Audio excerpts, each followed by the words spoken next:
Before we commence, however, I believe there's an announcement from the Angels City Council. Yes, thank you, Mr. Chairman. The City of Angels City Council meeting will come to order at 2:40. We will continue to participate in the joint study session, and then we will recess to reconvene at 6:30 at the fire station in Angels. Thank you very much. All right, and for those people who don't think that study sessions mean anything, last week we did a joint City of Angels and Board of Supervisors meeting to talk about issues of common interest. And already here we are in a second joint meeting. There hadn't been one for at least a decade. And this time we're talking about working on economic development as a team rather than two separate entities. So I want to thank you all for being here from Angels. Welcome. We look forward to meeting over in your chambers at some point as well. You could invite us. Let's turn this start to this meeting to our wonderful Chamber of Commerce. Diane Gray is going to introduce the topic. There will be many people who wish to speak today, and we want to make sure that there's time to do this, but there are a couple of presentations that we will begin with. Well, thank you for allowing us to do this today. We have been concerned about economic development for some time, and earlier this year we polled our chamber members, which are over 400 business owners and managers in the county, and we asked them what do they think that we should be working on for the year? What's our priority? And well over half of them responded and said economic development, business development was a chief concern of the county. And we agree with that. We've talked about it at great length, and I'm here today with quite a few of our directors from our board to present data that we have put together to study today. Our five-part plan, we realize there's a strong need for economic development, and our five-part plan at the Chamber is to, one, present data in the study session, which we're doing today. The second part is we want to meet with each of you supervisors individually to talk about your districts and what you see as the need for economic development and maybe what are the key assets and limitations. And then following that, we want to develop our strategy for economic development. And then we would like you to include an economic development element in the general plan, which I think is key timing for this today. And then from that, we want to develop our marketing plan. So what we'd like to do today is to present data that we've done a lot of research on. We looked into the State of California, Department of Finance websites, EDD websites to get labor market information, and then we also went to the federal level and we got information from the Department of Commerce to kind of reflect the true economic nature of our county. Where do people work? You know, how much do they get paid compared to other places? And what's the real story on sales tax and retail sales? So starting out, Jeff Davidson, who's one of the directors of the Chamber of Commerce, he's going to present information on commuting and where people really work in Calaveras County. Thank you, Diane. I would like to, before we start, I'd like to give the Chamber a lot of credit. I think for years that they've done a fine job looking after certain parts of our community and such. But I think that they've finally started to realize that economic development is a critical issue and it is part of what the Chamber needs to be doing. And I really applaud my fellow board members for putting this forward and starting to work on it. So with that, Mr. Chairman, if I can, I'd like to speak a little bit about where our population goes every day. On population growth, we see on the left chart here where our population from 1970 went from about 14,000 to about 47,000, which is about 3 times our population grew. However, our workforce grew to 17,000, which is the graph on the right, from 4,000, a little over 4,000, maybe say 4,500. However, what we really only have locally are 9,300 jobs. So while our population grew by 3 times, local jobs only increased by itself. What we have on the next pattern is commuting patterns, and this is an interesting graph. It talks about how much money is brought into the county from another place. The number on the right, 357 million, that's money earned outside our county. The 46 million down below, where it says 46,000 a year, that's times 1,000. That's what others take out of our county. So there's a huge disparity of what people do, where people earn their income. The next slide we have here is Calaveras-Amador-Tuolumne commuting patterns. And I brought these graphs to the attention of my fellow board members a while back, and I think everybody is astounded by these. Amador County, the blue stands for workers who live and work within their own county. The yellow is workers commuting in to work, and then the maroon is workers commuting out. You see that Calaveras County has about double the workers going out, as does both Tuolumne and Amador County. Amador County, if you'll move to the next page, we have the numbers that to prove this is workers commuting out of the county for work. Amador County only has 3,535 that drive across their county line every day. Calaveras County a whopping 6,532, and Tuolumne County, which is astounding, at 3,379. And I also read a recent report from I believe the Enterprise, where the head of economic development in Amador County actually says that they think their number is really only 18%, which has gone down recently, and probably because of much of their business expansion. But one of the things that's interesting is Amador County. We send approximately 1,300 people every day in Amador County for work. They send 330 something into our community every day for work. So there's a 4-to-1 differential there, and that's something I just think we have to figure a way to make that stop. Okay, so I think the rest of it's fairly explanatory. We're almost even in workers living in the same community. I think it's ironic that Amador County has a much smaller population, not much smaller, but 5,000 less than we do, yet they have approximately 600 more people, 500 more people that stay in their own county to work every day.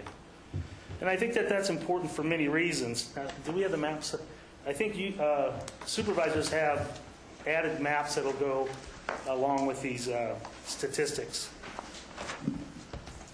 This next graph just tells you each county, where each county goes to. We send quite a few people to San Joaquin County, obviously, every day.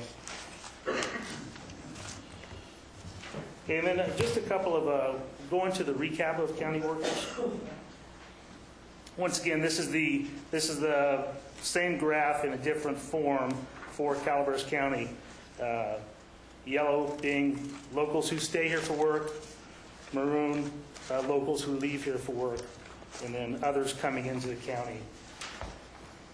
And I just have a couple extra figures here. I pulled this page from our, I'm not sure what the documents are, I guess our draft general plan information. It's daily traffic totals, and it goes from 2002 to 2005. And there's just a couple of interesting lines here. I'm going to be mentioning the ways out of our county. Stanislaus-Calaveras County line on State Highway 4 over the past few years had an increase of 400 trips per day out of the county. San Joaquin on Highway 12, San Joaquin-Calaveras County line went up by 200. On Highway 26, we had an increase of 1,100 trips per day. Jenny Lynn Road West, Milton Road, which is another way out of the county, increased 1,600 trips per day. And those are not all workers. I think the one thing that we're talking about with commuting patterns, it's not just how many people are working out of our county, how many people are shopping out of our county. And I think that's where the chamber is concerned, as well as we hope to, with a little education, many other people will be concerned, because as we well know, there's only a few ways to fund local government, and one of them is through taxable retail sales, which we're going to be talking about down the road a little longer. But without a healthy economy here locally, we can't afford the government we have today, let alone the government we may want to have in the future. and it relates directly to the Chamber's businesses and those across the county. You know, if we had those 7,000 people in our county every day, or even just half of them, think of the economic development that could generate within our county. People who could have lunch, people who could actually go to the local store, go to the doctor. Because many of these people, when they commute out, they do their shopping out. I talked to Jim Frost recently. He estimates that there are 150 kids that could be going to Calaveras County schools, but whose parents work out of county and they take them with them out of county for school. And he said, you know, that's 6 teachers. So with that, I'll move on, and I'll be back to chat with you again. Thank you for the opportunity. Thank you. Next, I'm going to introduce John Hamilton. He's a director of the Chamber also, representing the Arnold area, and he's going to talk about earnings and what people earn here.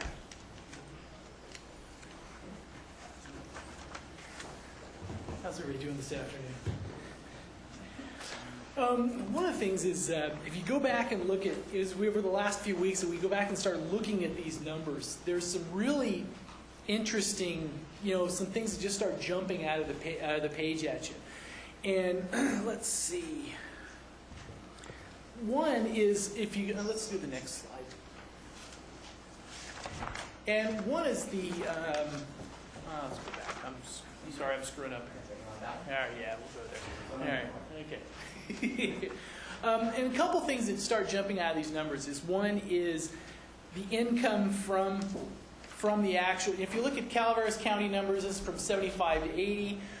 California earnings per job, and then also the United States earnings per job. And you see the numbers where we dip, where recession periods drop down.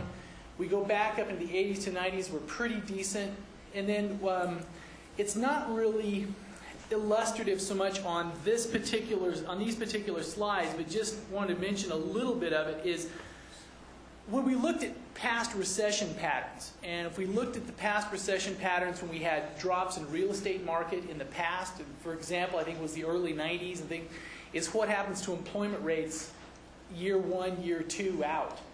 There's some interesting things to where is now our unemployment rates will stay fairly consistent, but if you look at our numbers over the past few years, next year is if we look at if the building slump continues, unemployment rates will go up more. And as we start looking at these numbers, unless we diversify actually our economy and diversify into some other jobs, we have some real issues. Let's go ahead and go to the next slide. And this is also the proprietor's share. You'll see proprietor's income versus wage and salary adjustments, and you'll see the numbers are going up. And let's go on to the next slide here. And this is also, you see, in this one here is a number on the percentage of non-labor income. And this is for interest income or for older people where they're actually not working in jobs. Those numbers are going up and look pretty decent. Let's go on to the next one. And this is the slide that I think really is the nutshell of the economic and the job environment in the county. And if you look back at 1970, in the 1970s, this is when timber was still rolling along at a higher clip. We had the cement plant and everything else. And I think if you look at this one, and if you look at the top red number is real earnings per job and per capita income. You see our per capita income up, but if you look at an adjusted number, real earnings per job, we were significantly higher in 1970 than we are now. And I think if we look at going forward at the jobs position in the county, it's like one of the things, obviously this is a county where people import their money, there's a lot of retirees and things, but what happens to the kids who are getting out of high school? What happens to the ones that don't have a logical college path or something like that? Could they actually get out of high school and actually go to a job to support their families? In 1970, maybe yes. Now the answer is probably it would be a hard thing to do. And this is these are numbers that I think everybody kind of senses and feels. But if you look at the numbers there from 1970 and moving on here, it really jumps out. So I mean, I think in real jobs is what somebody could get out of school, go get a job to support their family. That was probably better in years past than it is now. And I think that's the real slide on this one. Let's go next. And this is the breakdown of the county businesses by type. Now this goes, and you'll see we have all the different breakdowns. Retail looks like it's climbing. Construction would be cyclical. Services are really going up, which you would normally see from an area that's growing in a tourism trade. So I mean, as far as businesses by type, we look fine. And this is how we're broken down by diversity and how it differences in shares from some of the different, from the national numbers. And this is construction, 12%. You see we're higher here. National average is 7%. Public administration, Calaveras is 5. National average is, Calaveras is 7. National average is 5. Retail, we're a touch higher. These numbers by themselves, there isn't anything that really jumps out at you here on these, but just kind of as a breakdown our actual numbers. Now, this is another one of those slides that really jumps out. Now, how this breaks down is you look at employment in the county. To the left is our actual in the dark number in the rose color to the dark rose color. Wages are the blue. And state wages are the green. Now, if you look, as we have a large, huge number of percentage of the highest paying jobs, the number of jobs in the are local, state, and public sector jobs, and some of the highest paying ones as well. You also see we have high in construction and also in leisure and hospitality, which you would expect. But you also see the biggest bar is actually public sector and non-private sector jobs. And the other interesting thing is we look going forward and what we can do for the job mix is, that's fine, I'll stick with that one for a second, is if you look over, for example, look at the highest green bar on state wages, on information, or for high-tech or IT style jobs, some of the highest wages.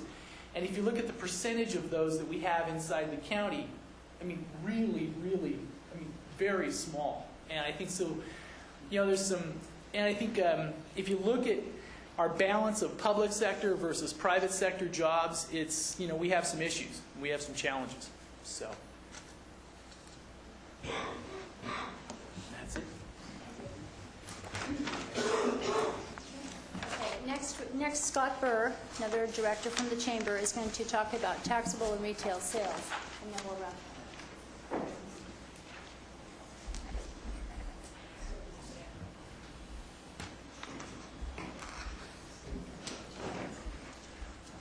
There's an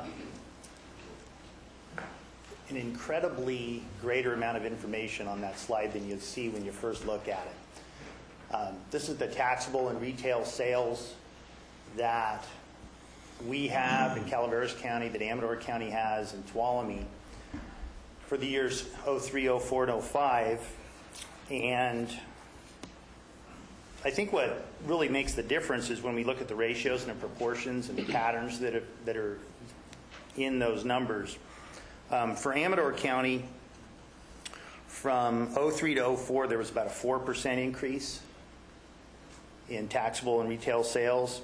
Tuolumne County was double that, 8.4% increase. Interestingly, Calaveras County was 12%. So it had the highest increase in retail sales between the three counties from 03 to 04.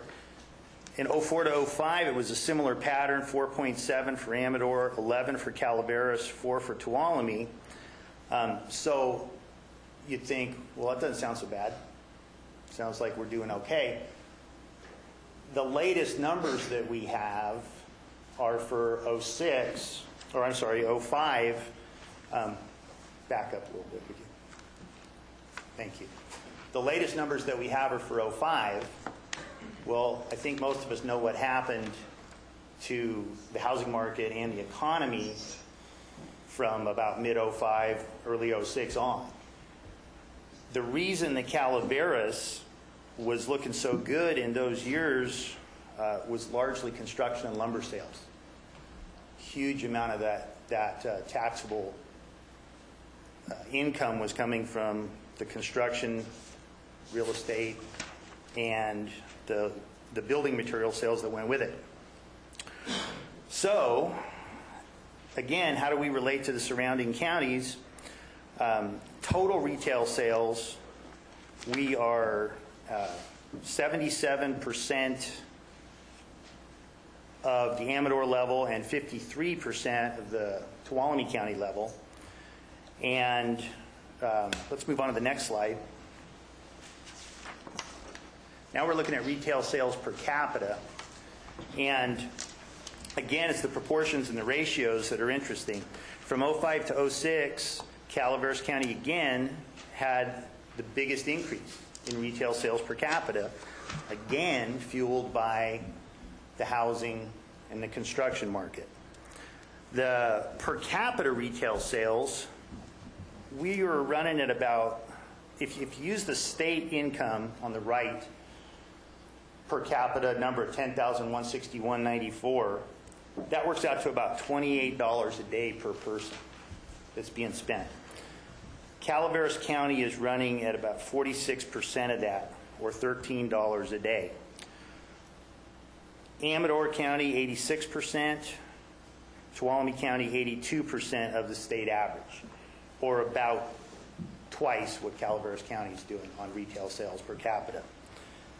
If we were able to capture that additional amount, which would work out to about $15 a day per person, it would bring about another $250 million in retail sales into the county. So it's a huge potential. We may not be able to meet the California average, but California in and of itself, if you think about it, the population of California is, you can buy anything you need as a Californian in California, pretty much. In Calaveras County, that's not true. So the closer we get to comprehensive retail, where we can buy the things that the average person needs, the closer we're going to be able to get to the California average of $28 per day in retail. And if we go to the next slide, Jim, this kind of depicts a graphic representation of how we relate to our neighbors. These are 05 and 06 numbers. We are about 78% of Amador County in retail sales and use tax revenue, and we're about 54% of Tuolumne. However, this is 05-06 numbers. What happened in Amador County since then is the Martell shopping center area. So that graph on the left, that bar should be probably as high or higher than the Tuolumne one. So again, a lot of the potential for income for the county is going north and south of us, as we all know. But the numbers, I think, are interesting, and the pattern is consistent, and it's changing now more dramatically because of the change in Amador County, and also because Calaveras was doing as well as it was because of the building trade and the real estate trade, and now that's doing what we know it's all know it's doing. So, thank you. Thank you.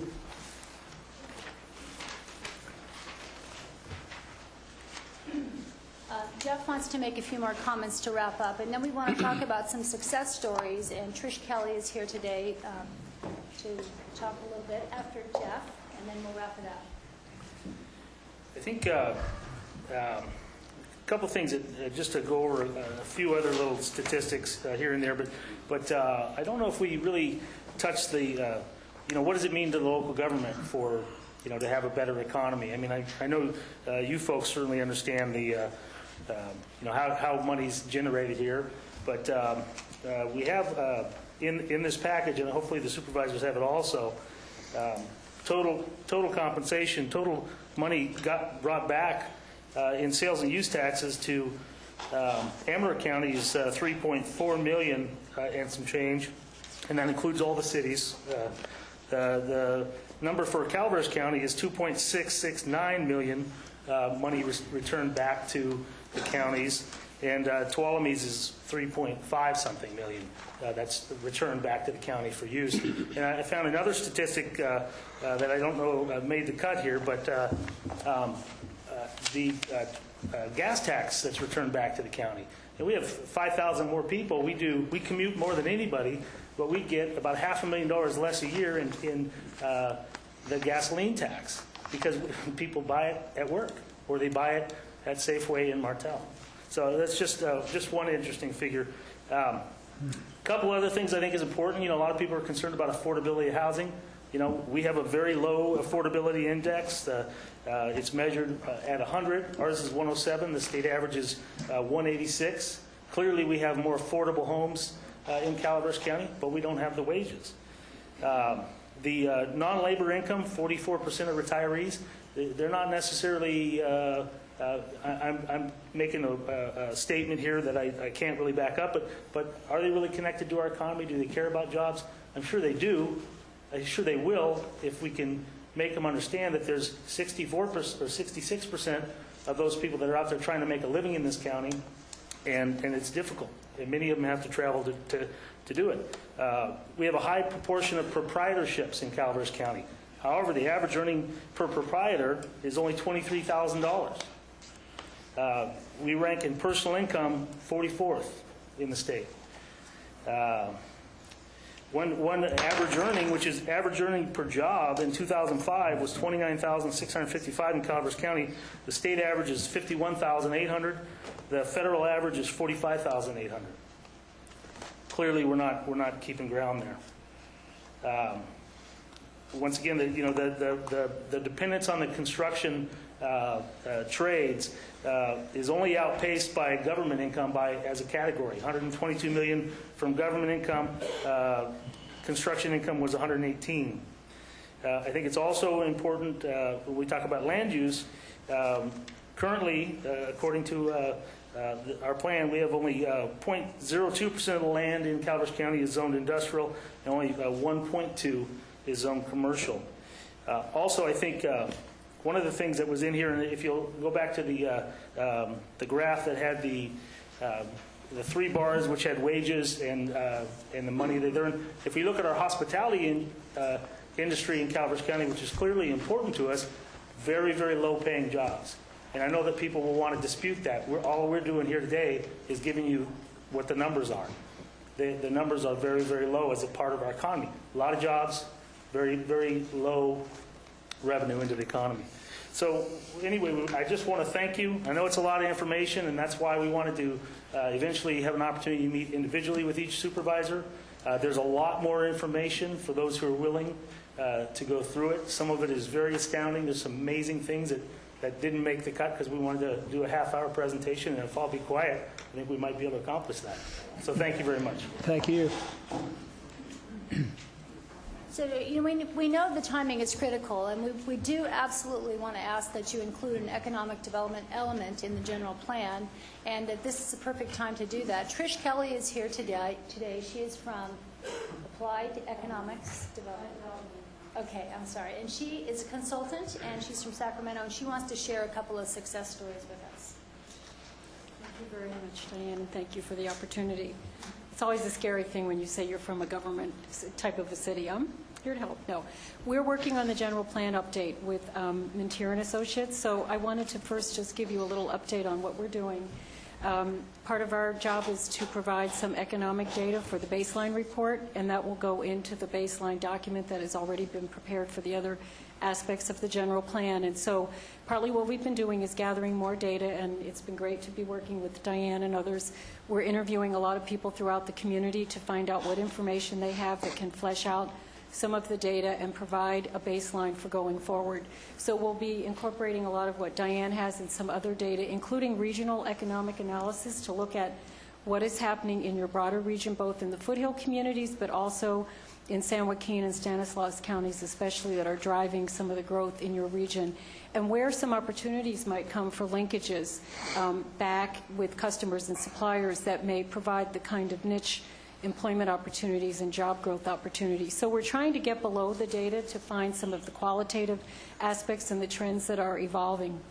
And then that is going to be open for public comment along with the rest of the general plan data. And then the next phase will be working on issues, and that is going to be what's generated from interviews and from a lot of the public input. So that is going to flow into a process that will provide some priorities and framework for policies. So when Diane asked me to talk about some of the things that we've seen, examples working in other parts of the state, there are some core aspects that come through in successful areas, and that tends to be, first of all, having a strategic focus or a plan, and I think that's what's really critical about having a general plan element, is that it provides a framework, and it provides policies and priorities, and you can develop an action plan.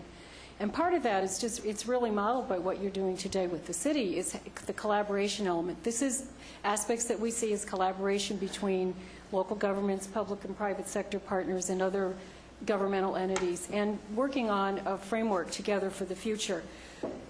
We have done some work throughout the state with many regions and the state, and I gave the Supervisor Walensky the background on this. It's a rural economic vitality project, and we consulted with a lot of people throughout the state and found out what their shared priorities were for going forward and building some of the qualitative things you've talked about, the better quality of life, the better wages, and the better employment opportunities. And the areas that really came out are having access to broadband infrastructure, which I know is an issue in the county here, investing in infrastructure and using the money that's coming from the infrastructure bonds in areas like transportation and educational facilities and housing, not only to provide what you need in the community, but it's an economic stimulus, and it'll provide some of the things that will help strengthen the quality of life in the community.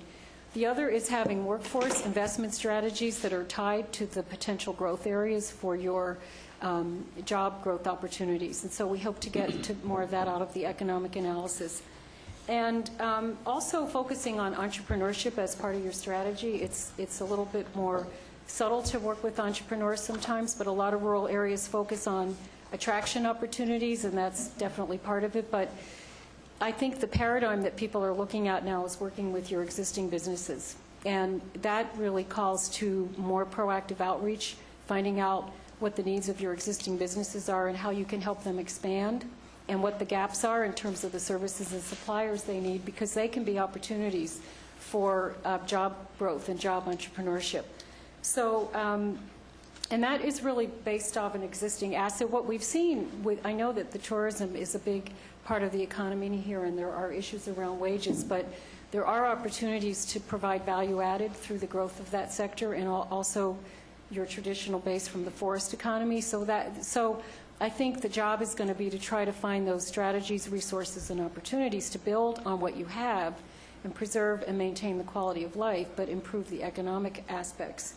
So those are the kind of things that we've come up with, the value-added tourism, the value-added forest economy, and then entrepreneurship. And so we'll be identifying some of that through the economic analysis. And we have examples of specific strategies that we can provide in the issues section. Great. Thank you. Thank you. Well, that's the end of our presentation, and I imagine there are a lot of people here who want to speak. And Marita, I think you said you had some questions, so. Whatever the chair wishes. Okay. To take, that's fine. Well, shall we start with board questions about the presentation and follow with public comment? That's right. Diane, I just have some clarification. Okay. On the first graph on population growth, Yes. you had the blue bars. I'm assuming. Yeah, I'm sorry, the listening blue bars further, are the recession times. Those are the recession timelines. Right. So if you take the recession timelines and you go to the ones that I think Mr. Hamilton talked about, I'm not real clear, then Yeah, it was earnings per job, on the earnings per job. you know, that's what's happening. It doesn't say where this came from, but it does. This what comes the from source- the Department of Commerce, the U.S., the Bureau of Economic Analysis and the Department of Commerce. Okay, so how is that in relation to others? I mean, when you look at the recession bars, or is that, how are we doing I think that in John relation? talked about that and the fact that it took a longer time to recover. What, say that again, John? Also, there was a lag. I think that, because I think it's just from empirical, we can all sense it, is if the construction jobs slide, the first year into a recession, guys try to hang on to their employees. They hang on to carry as many as they can. Then if they get to year 2 and year 3, it's like, oh, we got to survive in the business, and we start jettisoning employees. And I think we were talking about one of the meetings, what were those numbers? We had some pretty stark, there were charts from. I don't want to have to locate it right this second, but there was a chart of the last 20 or 30 years of unemployment rates in Calvert County. And the last recession, and I moved here in '89, and right before the housing went in the last tank. And the 4 years following 1990, we got into double-digit unemployment. For 4 years, we were in the 10s and 11s. And I think maybe you guys read the Enterprise today, where we just jumped up to almost 9% unemployment right now in the spring, when the weather's been dry, and there isn't any reason not to be working right now if you have a job in the construction industry. So we saw there was a solid 4-year lag after the recession of double-digit unemployment, because we have an economy so dependent on construction. Well, then when you look at your economic diversity, what time frame was that? That was, The chart with all the jobs on it. right. This was from 2005, so I should have looked at that. One of the problems with the information is the latest information may be 2005, maybe 2006. No, that's okay. I just sort of like to know And I what think time. I think it's important to talk that none of these numbers, because I don't think we have anything fresher than 2006. So none of these numbers all represent Calvert County boom times. Yeah, when it was going well. I mean, we never had it so good as we had it the last 5 years. So I think it's important to recognize this doesn't take into account. I do, but that would be the same across California right now, not just, Correct. except when you maybe look at some of the retail sales. Okay.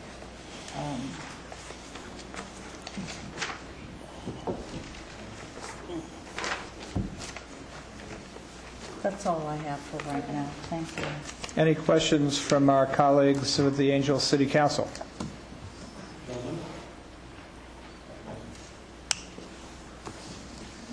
No, I don't have anything. Thank you. Okay. Other questions from the board? All right, it's time to open up this discussion to public comment. We would ask that everybody try to keep their comments within 5 minutes time, and if possible, non-redundant to previous speakers. And we do have the 5-minute purple sand thing, which give you all. Unilaterally ignored. That's right. That's universally ignored. Good afternoon, ladies and gentlemen. I'm Jim Conklin, the Executive Director of the Calaveras County Business Council, recently formed business organization in Calaveras County. I'd like to hand out to all of you a packet of material, and I'll go through it quickly, but who should I deliver it to? And there are 6 packets there. And a couple of other things, Bob. I want to make sure that the Angel City Council gets some of these as well, so maybe we can... Go every other person. I apologize. I didn't know this was going to be joint session. I would have brought more. Most people didn't. This was late coming. We only met last week. Well, first of all, Okay. I think you are all to be congratulated. I attended the last Tuesday meeting between the Board of Supervisors and Angels Camp. And again, for the first time, according to the chairperson, in 10 or 15 years that you folks have gotten together. I mean, that's an absolutely positive first start or first step relative to economic development. If you can go through the packet, I think the first 2 pages are a joint letter between the Business Council, the Calaveras County Chamber of Commerce, the Angels Camp Business Association, and we were scrambling to get a couple of other key organizations in Calaveras County to also co-sign that letter. Basically, that letter, I think, reinforces a lot of what you already heard today, but it also stresses the need, at least in our minds, and a jointly signed need, that there needs to be an economic development component in the general plan. Because without an economic development component addressing the revenue issue, you're really doing this somewhat in the blind. And I would make a comment about the figures that were presented today, that we share a lot of the same scenarios and challenges as other counties in California. And I would frankly disagree with that, because you don't have an economy that is diverse. And when you have an impact in your number one delivery of revenue, which is the construction side of the equation, you suffer much more than other counties who can rely on other sectors of the business community to be able to produce the revenue stream. So the whole idea of, I think Calaveras County is faced with a real challenge because of the lack of economic diversity. The Martell example in Amador, and I'll get into that in a minute.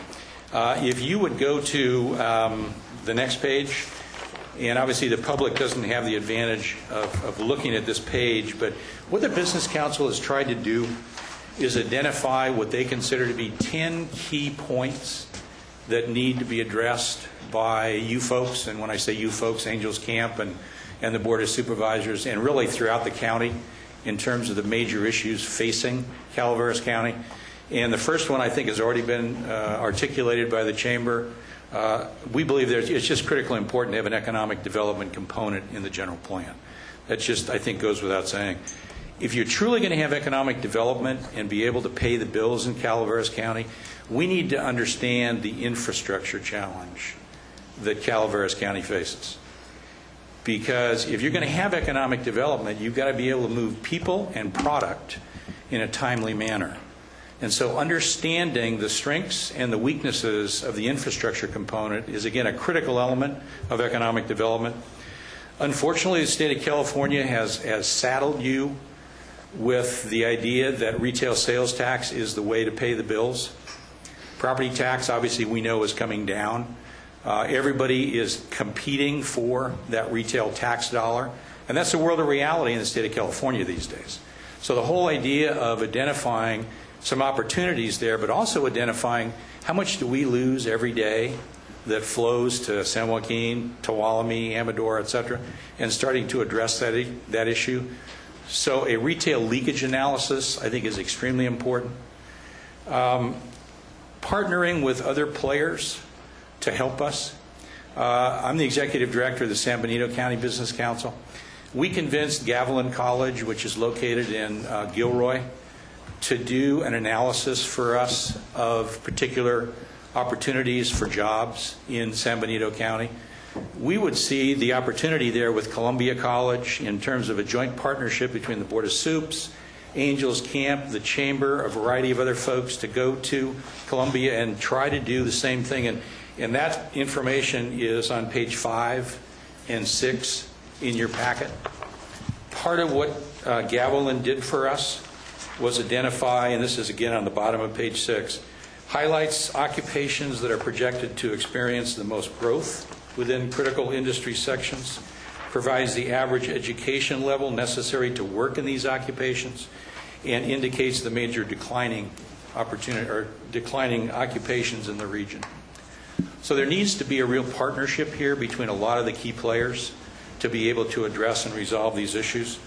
If you go to the next page, which is page 7, it in effect talks about delivering and developing a memorandum of understanding or some type of formalized agreement between private sector players in Calaveras County, because what we found in San Benito County, there were about 8 organizations doing basically the same thing. And we were wasting so much talent and so much revenue. So we sat down as a private sector group and said, who does what best, and have them do that. So we became very organized in our process, in our assistance to the public sector. That really needs to happen here as well. Someone mentioned the telecommunications process. I think you are partners already in that 4 or 5 county regional approach to telecommunications. That's critically important as well. So these are all, again, pieces of the puzzle relative to economic development. The next issue is one that is obviously very sensitive, but Amador County derives a significant amount of their revenue through retail sales tax. and they've addressed, and it may not be to everybody's satisfaction, they've addressed the big box idea. That has to be put on the table here in terms of what that issue brings. And the Business Council is not saying that's good or bad. They're saying it really needs to be looked at from again, what the state of California has saddled you with, retail sales tax. Last on the list, tourism is a major component, and although it doesn't pay the high wage, it delivers you people who are going to spend money in Calaveras County and not use police, fire, libraries, etc.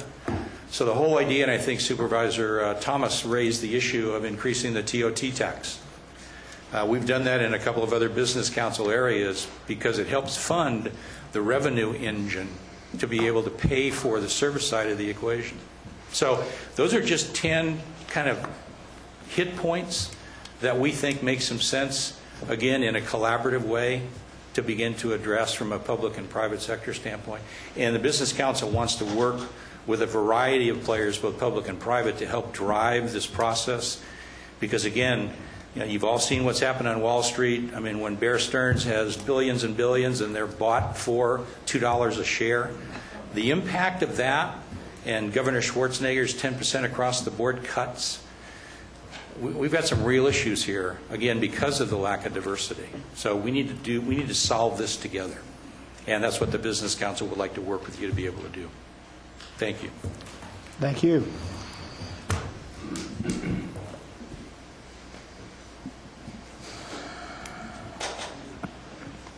Good afternoon. I'm Mary Boblett. I'm a private citizen from Hathaway Pines, but I'm also a Parks and Recreation Commissioner in District 3.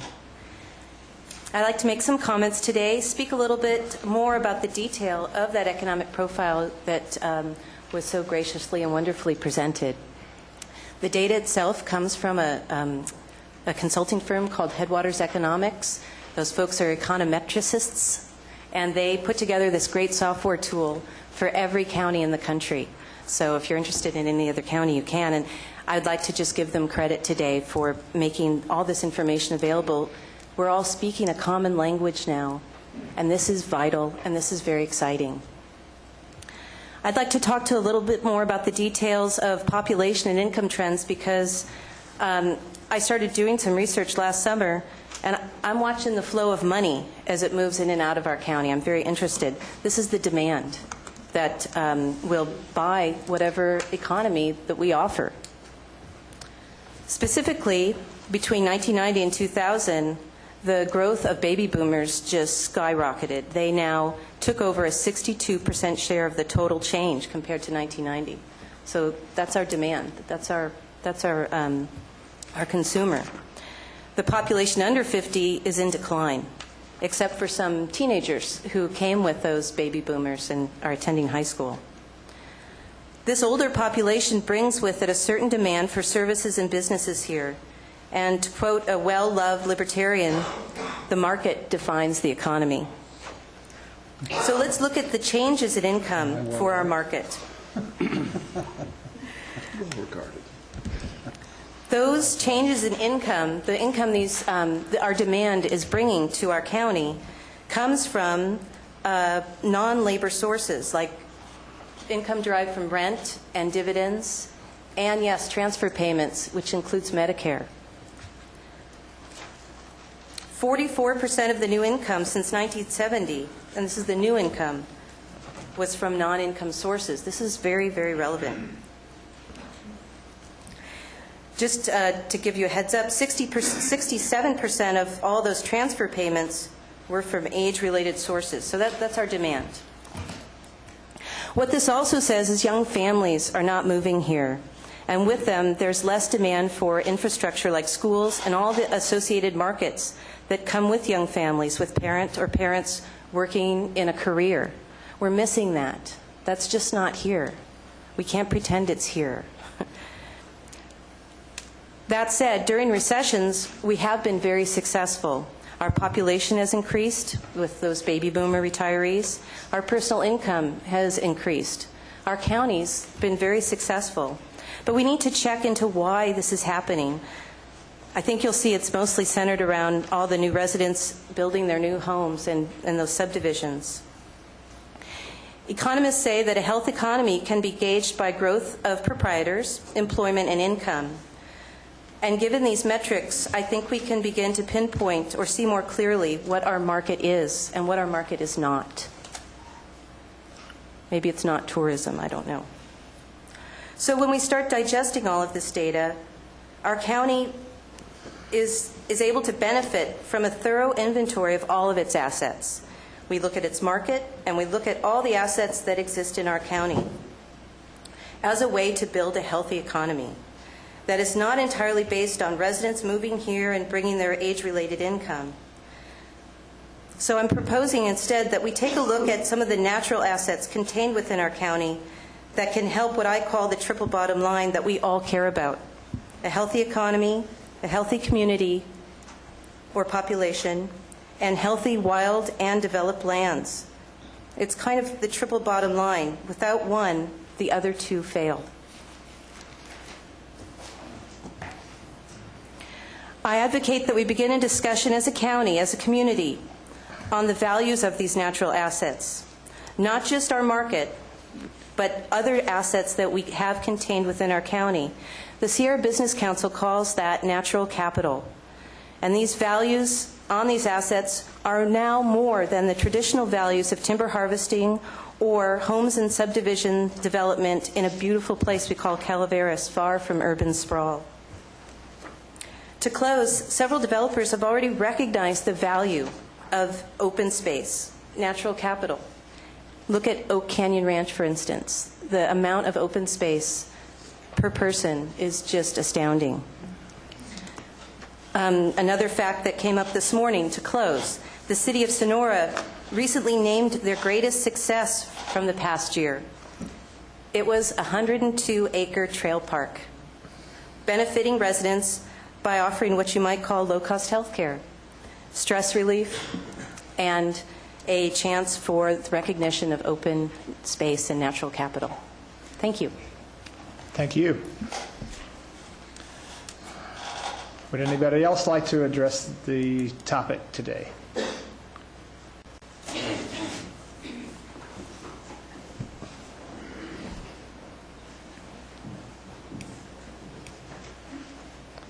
Hurry, Hattie.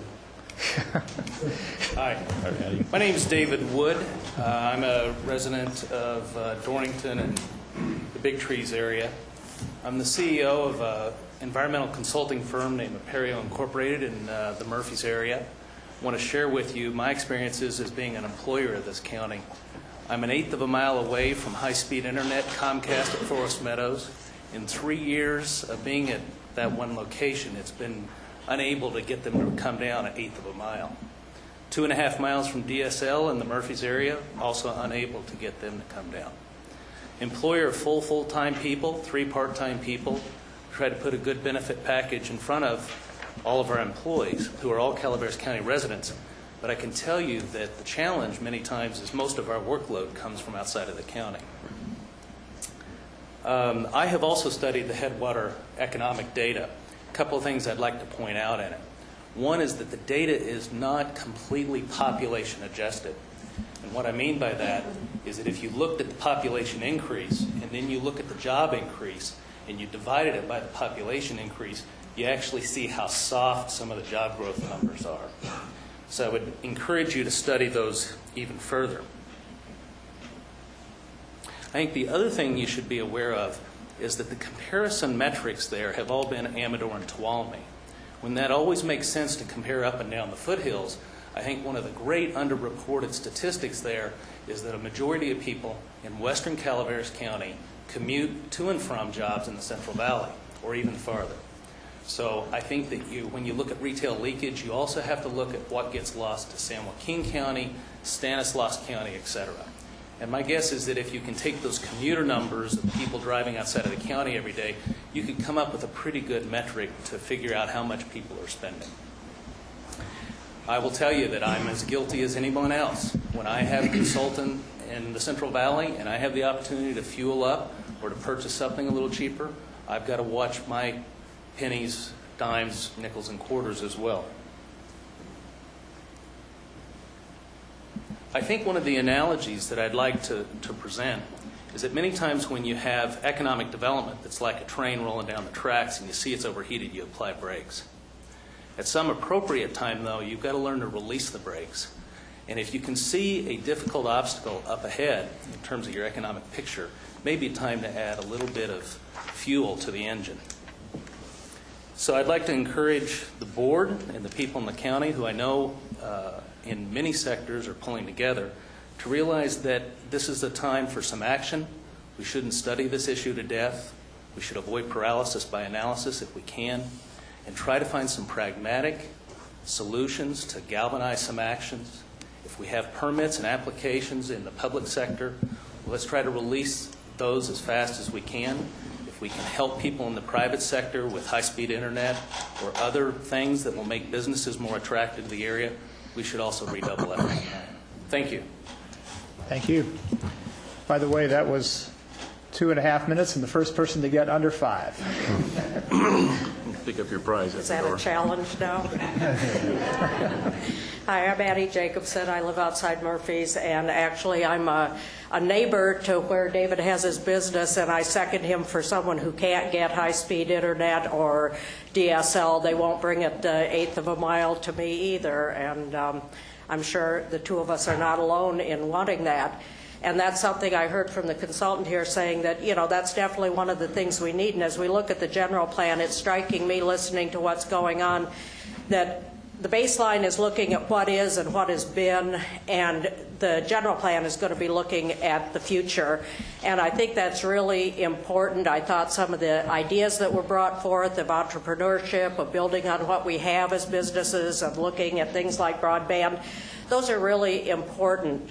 And one of the things that I haven't heard mentioned here is another part of the future that I think we really need to think about.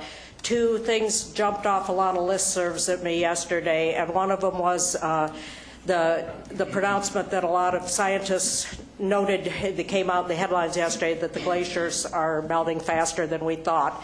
And a lot of the scientists like James Hansen of NASA are preeminent climatologists are saying that maybe it's 2 years to the tipping point.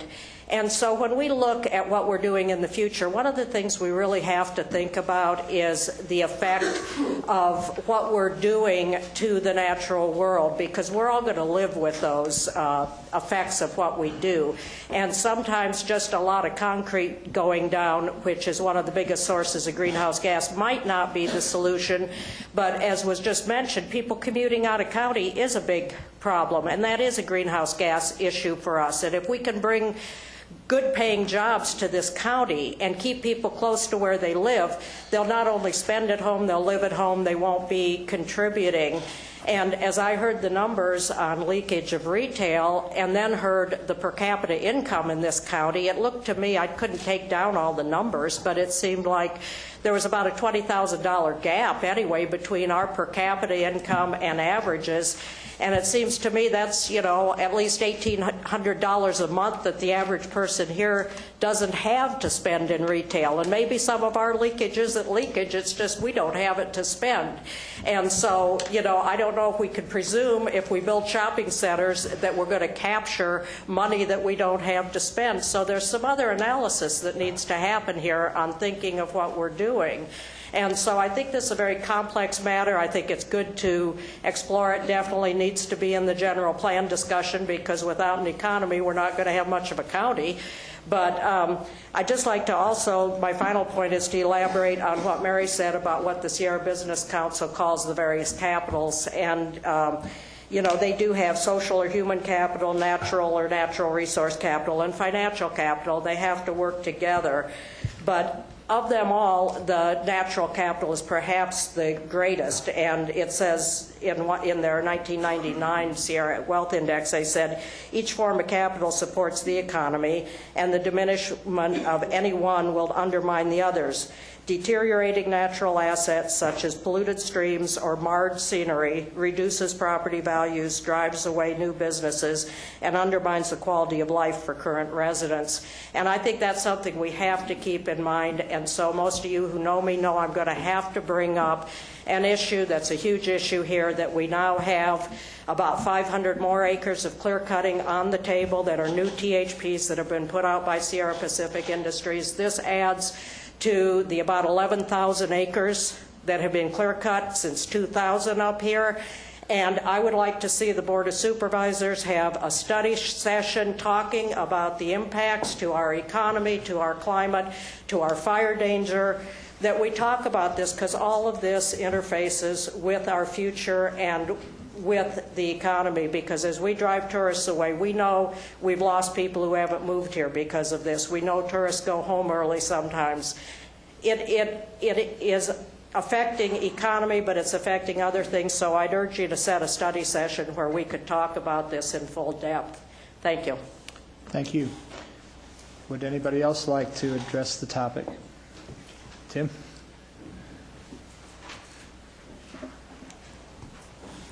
Tim Shear, City Administrator for Angels Camp. I find it interesting that there's a representative here today from Applied Development Economics. And if she reviewed the current plan, the one that was actually adopted by the city and the county, which is the Economic Strategy and Implementation Plan from way back in 1993, it almost completely repeats everything that is being said today. Very little new information. The statistics have changed. The numbers have changed, but the percentages, the ratios, all of those things are the same. I wanted to read just very briefly here some of the key concepts that were in the executive summary, and I think you'll hear kind of an echo from the past on this. Reduce the outflow of commuting workers through the introduction of a wider range of employment opportunities than currently exists. Build on the existing base of entrepreneurial ventures. Reduce sales tax leakage by filling the gaps in retail and personal services that have been identified in this study through direct solicitation of investors and merchants. So I think there's a lot of information that we do have, and I have provided Stephanie this document, so this 3-volume document, so she can make copies of it. And just wanted to encourage that while it is important for us to study and to analyze and so forth, don't want to get to the point where we're constantly studying rather than moving forward and making some implementation and going some things. I think we've got some good data here. We've got some strategies that we can apply even today in looking at how we do develop our economy, things that we want to look forward to, things that we may want to avoid, and so forth. These items have been studied, so let's look to the past and also look to the future. So those are my comments. Thank you. Thank you. Other speakers? I'll be really short. My name's Gina Lesher, for those of you that don't know me. I'm a mom and a parent in the community. I'm not representing anyone but myself, but I am coming up here just to say that as a parent who has lived here and a child that has grown up here and has lived here over 30 years, I do not want to see too many changes before you guys look at what the response is from people my age, people younger than me. You guys talk about families and the future of this community.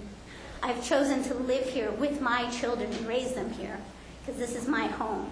And I want you guys, if you have the opportunity to talk to other young people, you guys all know I'm very opinionated.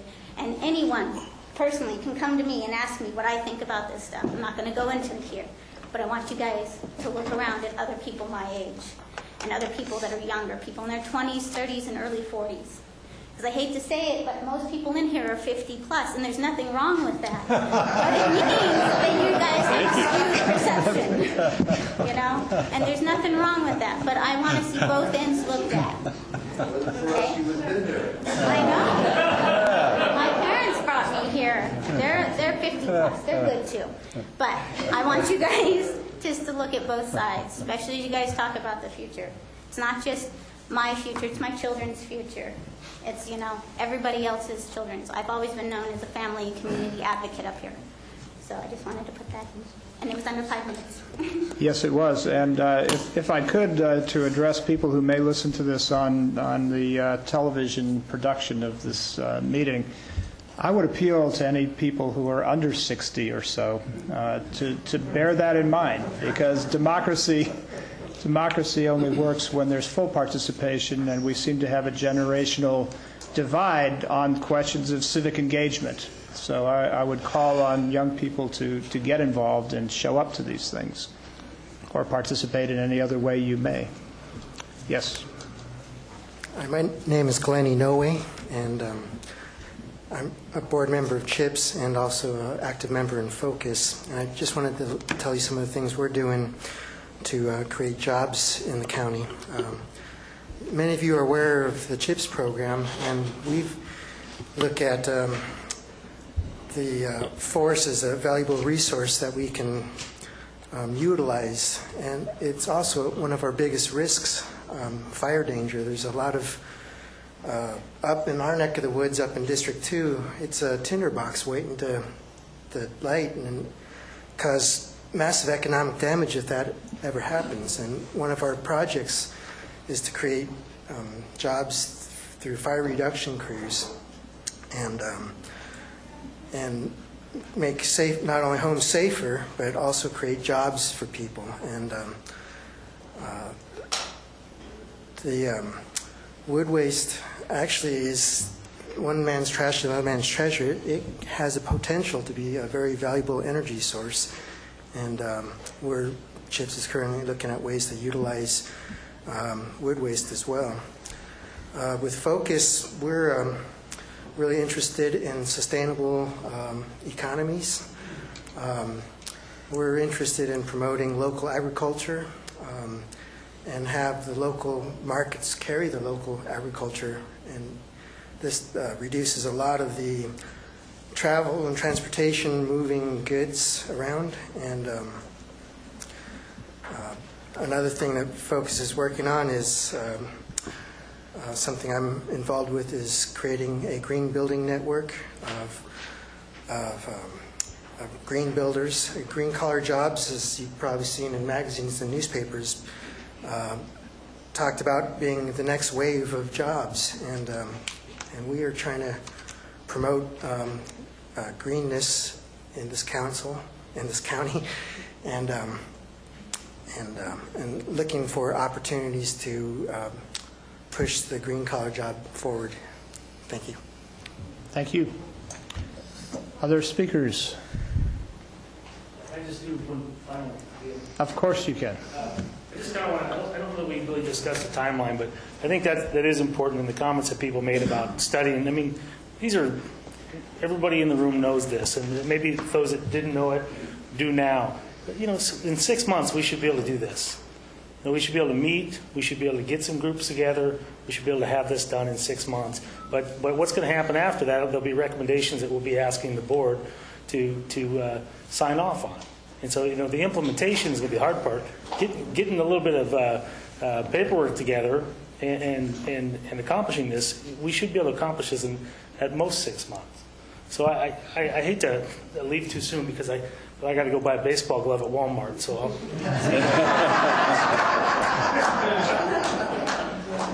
well stated, Jeff. Hi. Hi. I'm Mickey Williamson, and today I'm speaking on behalf of no one other than myself. But I wanted to be sure to put something out that no one yet has mentioned, and that is that when we're thinking about our economic development, which I firmly believe we need to do, is that we need to be remembering not only climate change that has been alluded to, but the coming end of cheap oil supplies and what that's going to be doing to our global economy, which will have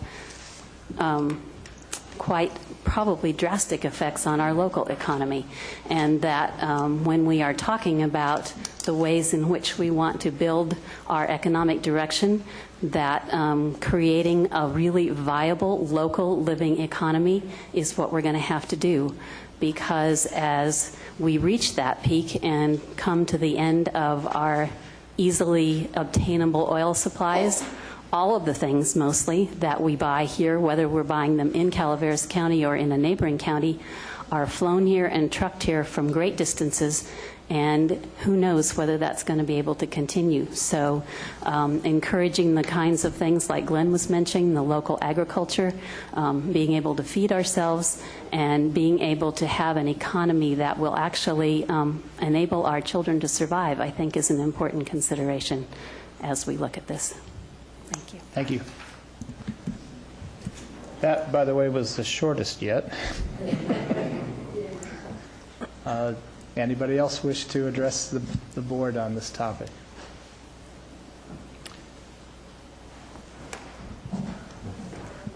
If I can find my way up there.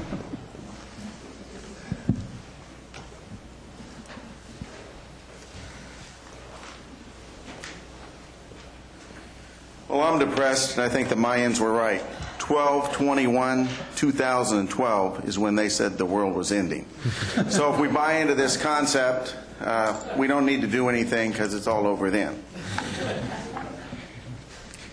You know, I was up to the county for another reason and decided to sit in here. And some of the things that concern me that I'm hearing here, I just have to respond to. Okay? You guys have a lot of responsibility, but I don't think with the wisest decisions you make, you can stop global warming if it's within the ability of us human beings to do it, and it's not God's design. I particularly happen to be a Christian-based, and I don't think we have the control. That doesn't mean we don't have the responsibility to try to live on the planet as responsible as possible. I'm sure that everybody that came up here to talk about economic development and wanted to say, make sure we don't cut down any trees or build any homes, you all carpool together or you all rode your scooter. And that you didn't, when you ate last night, you didn't take any packaging and throw it in the garbage. Okay? What I think the purpose of this meeting is, there is an economic crisis in Calaveras County, particularly in the areas that prior to a year and a half ago, their economy centered around construction, housing, and real estate. I challenge anyone in this room to tell me that home ownership and the higher percentage of home ownership that a country has, that does not mean that the country is a better country for it. Okay? People want to move to Calaveras County because we have a lot of benefits in living here. Okay? Those that come here, whether it was 30 years ago or whether it was 32 years ago like me, don't have the right to come up here and say, don't try and stimulate the economy because we don't want any more neighbors. And I would suggest to those folks that you go and you look on the Sierra Club website and you learn what urban sprawl really is. Okay? You learn about the fact when you put one home on every 10 acres, the amount of hydrocarbons you put out is about 3 times that when you put a home on a quarter acre. Okay? And that's on the Sierra Club website. So go look at it and understand what urban sprawl is before you come up here and say, let's not worry about economic development. Unless we make sure there's no more housings, we make sure nobody cuts down a tree, et cetera, et cetera. So back to the task at hand. I think Mr. Woods said it the most eloquently, is this is something that you need to work on right away. I don't think that any of you folks up here can say that you've done a lot for the economic development of Calaveras County. But don't take that to heart. Not a lot of things have been done by boards of supervisors for the last 25 or 30 years, and I don't want your job, and if I was sitting up there, I probably wouldn't have done any better between the people griping about the neighbor's dog waking them up or the pothole in the street. So you've got a lot of things. But I think from this moment on, I think the attention to this matter needs to come a little higher on the priority. I was cruising through town on Saturday, and I went by the welfare department. Maybe it's called the Economic Development Part. And I was amazed at how many government vehicles were in there. We don't want that to be the industry of Calaveras County, and unfortunately it is too much already. Now, I just want to address a specific thing. There were people that came up here and said, well, let's study this because we don't really know if it's leakage. Okay? Well, let me explain some things for some of you that don't seem to understand. I paid for market studies. I know how much money, okay, that Safeway is doing. I get the flyers in my mailbox that say, come spend your money in Calaveras County from Safeway and other things. Trust me, okay, we don't need to study that we're spending our money outside the county. It's a fact, just like the fact that some of the ice caps are getting smaller. It's a fact. Now, I don't think you can cure the ice cap problem, but I think that the Board of Supervisors can help implement, with the assistance of the private sector, can help implement the direction going the other way, that we don't have a 12 or 14% unemployment and we start moving in the other direction. You can't solve that. You can just assist in that matter. And hopefully the debate will not drag on years about whether we need to assist in that matter, but we get going towards that. In light of that, I throw out a couple things that I think might be beneficial. One is enterprise zones. I know they take time to set up. Trying to get some grants for economic activities. Trying to get some of the state bond money for housing that's out there. Also, I think we need to look at the fees and be very careful that we don't look at our budgets and say, hey, our budget's down. The solution is to go out there and charge more money so that we have enough money, because I think that's counterproductive. I think a gentleman by the name of Lafferty, an economist from Berkeley, years ago pointed that out. So I think hopefully today is a wake-up call, and we can go back here 4 years and we can say, hey, this Board of Supervisors listened to that wake-up call, woke up to that wake-up call and moved forward in a positive direction and helped the private sector move the economy in a positive direction that was beneficial for everybody. Thank you. Thank you. Anybody else wish to speak? Yes, ma'am. Diane Keene, I live here in San Andreas. I've listened to a lot of people, and a lot of people are doing a lot of studies and stuff like that, and a fair amount of our, I don't have the numbers, but a fair amount of the numbers that we have is via our county government. One of the things that I didn't really hear anybody say anything about was something that many years ago I took a management course, and the title of the management course was Lead by Example. That's what's missing here.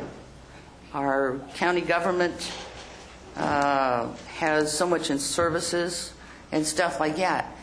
When you visit many other cities and counties' websites, when they have projects, they put it out to bid. They have local requirements. You will employ so many local people. They put requirements in it. In 2006, when you revised the purchasing, I believe you took a lot of that out. So some of that I keep reiterating. Lead by example. The county is not doing that.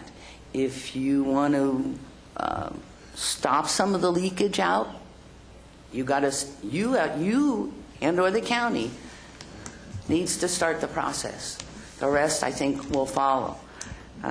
We used to take and assemble a team. And the first person on the team that said, I can't do it, or we can't afford it, we threw them off the team because they were not thinking far enough and being creative in order to accomplish the goal. And if the goal is to put our bidding process to help our economy, and or hopefully via the internet, and or make it, obviously the county doesn't want to spend money, but if they get creative enough, they will find a way to do it. This county does not do that. You look at Amador County's site, tons of sites here, When the county has a project, they put it up for bid. It's on the internet. You can do it. We do not do that. I mean, we have departments that won't even cooperate with each other. So if you want to, at least in my opinion, one way to start this process, lead by example. Thank you. Would anybody else like to speak on this? I thought I'd throw a plug in for CHIPS and Focus. Come see what we're doing. We're going to be at the Home and Garden Show and Earth Day, so I hope you all have a chance to come and see how we're trying to create jobs in the county. Home and Garden Show is last week in April.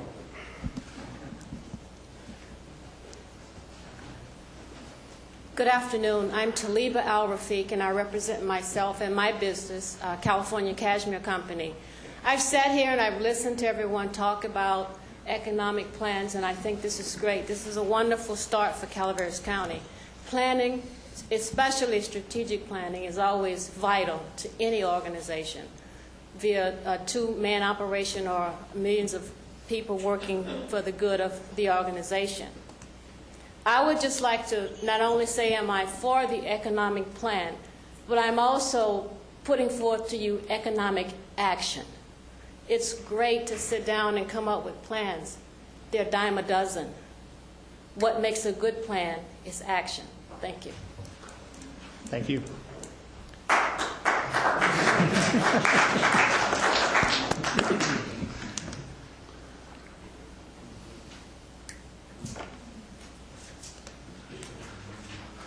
Well, I think this is the first time I've ever addressed the board. My name's Nick Hodson. I'm actually a fourth-generation resident of Calaveras County, and I'm one of 7 kids that grew up here, and I'm the only one living here that can earn a job here of the 7. That speaks volumes in and of itself. Where are the jobs? How now do I protect the rights of my children, that they have an opportunity to live in the community in which they were raised? There's no opportunity for jobs now, or minimal. And the time is clicking off pretty quickly, as my daughter is in Pensacola, Florida. She's 20, probably never to return here again. My 17-year-old son is graduating high school, will probably leave here, and the likelihood of him returning to this community is very slim. And I have 2 more children, 2 boys coming through that. If the odds are equivalent to that in the years that when they come through and graduate, they will move on and never to return again to this community. The time is clicking. I mean, it's ticking quickly. You know, my dad said, yeah, you don't realize how time flies until your kids start coming through and they start leaving the nest. And it's really become very apparent to me that we don't have a lot of time to just sit back here and analyze this for another generation. I'm a very selfish individual. I would love to have my sons and my daughter be able to move back into this community and earn a living here and enjoy this beautiful community we've called home for 4 generations. So it is, some tough decisions need to be made. We need to get focused on the solution, not be distracted by all the what ifs and potential negatives that are out there. They are there. But you know, it's time to make decisions, and I'm not scolding. That's not where I'm coming from, because I think you guys know me. You know, you feel a sense of panic. You know, I manage a small bank branch in Valley Springs. We're not arguing about increase in salary. We're trying to protect the jobs that are there. We're looking at, you know, an industry that's very soft right now, and in a community that's going backwards, and I'm looking at people that we may lay off. Man, that's a tough call. And we got to be able to fix this somehow, some way. And through economic growth is the basis of it's going to happen. So anyway, thank you for your time. And you guys do have your work cut out for you. But you've got a room full of super highly intelligent people and very motivated. Survival is a great motivation. People that try to make a living, these guys are going to come up with some solutions for you. Open your mind, open your ears, and then be willing to make your decisions based on good information. Thank you. Thank you. Would anybody else like to address the topic?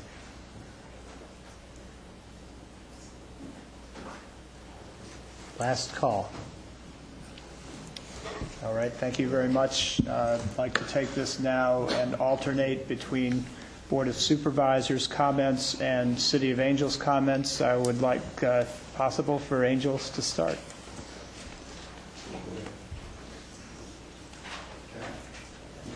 I'd like to make a comment about lumber. One of the things that has traditionally been, in recent times, a lot of concern about harvesting trees as being a bad thing. Actually, when you look at global warming is an increase of carbon dioxide. This is technical. I apologize. Carbon dioxide in the atmosphere. One of the greatest ways that you can reduce carbon dioxide is to grow trees. And if you don't have growing trees, you have a mature forest. It's just there. There's no growth. There's very little leaves. You're not absorbing the carbon dioxide from the air that makes the carbon, that grows the trunk and grows the branches of the leaves. So if you, on a controlled, renewable basis, harvest those trees, you are going to have a greater amount of carbon dioxide being absorbed. You also make your forests safer. If you leave the United States and travel through other different parts of the world, particularly in Scandinavia, you see wide separation between trees. You see harvesting practices so impressive versus what we have in our country. So we are in an area where trees grow, and they have been harvested.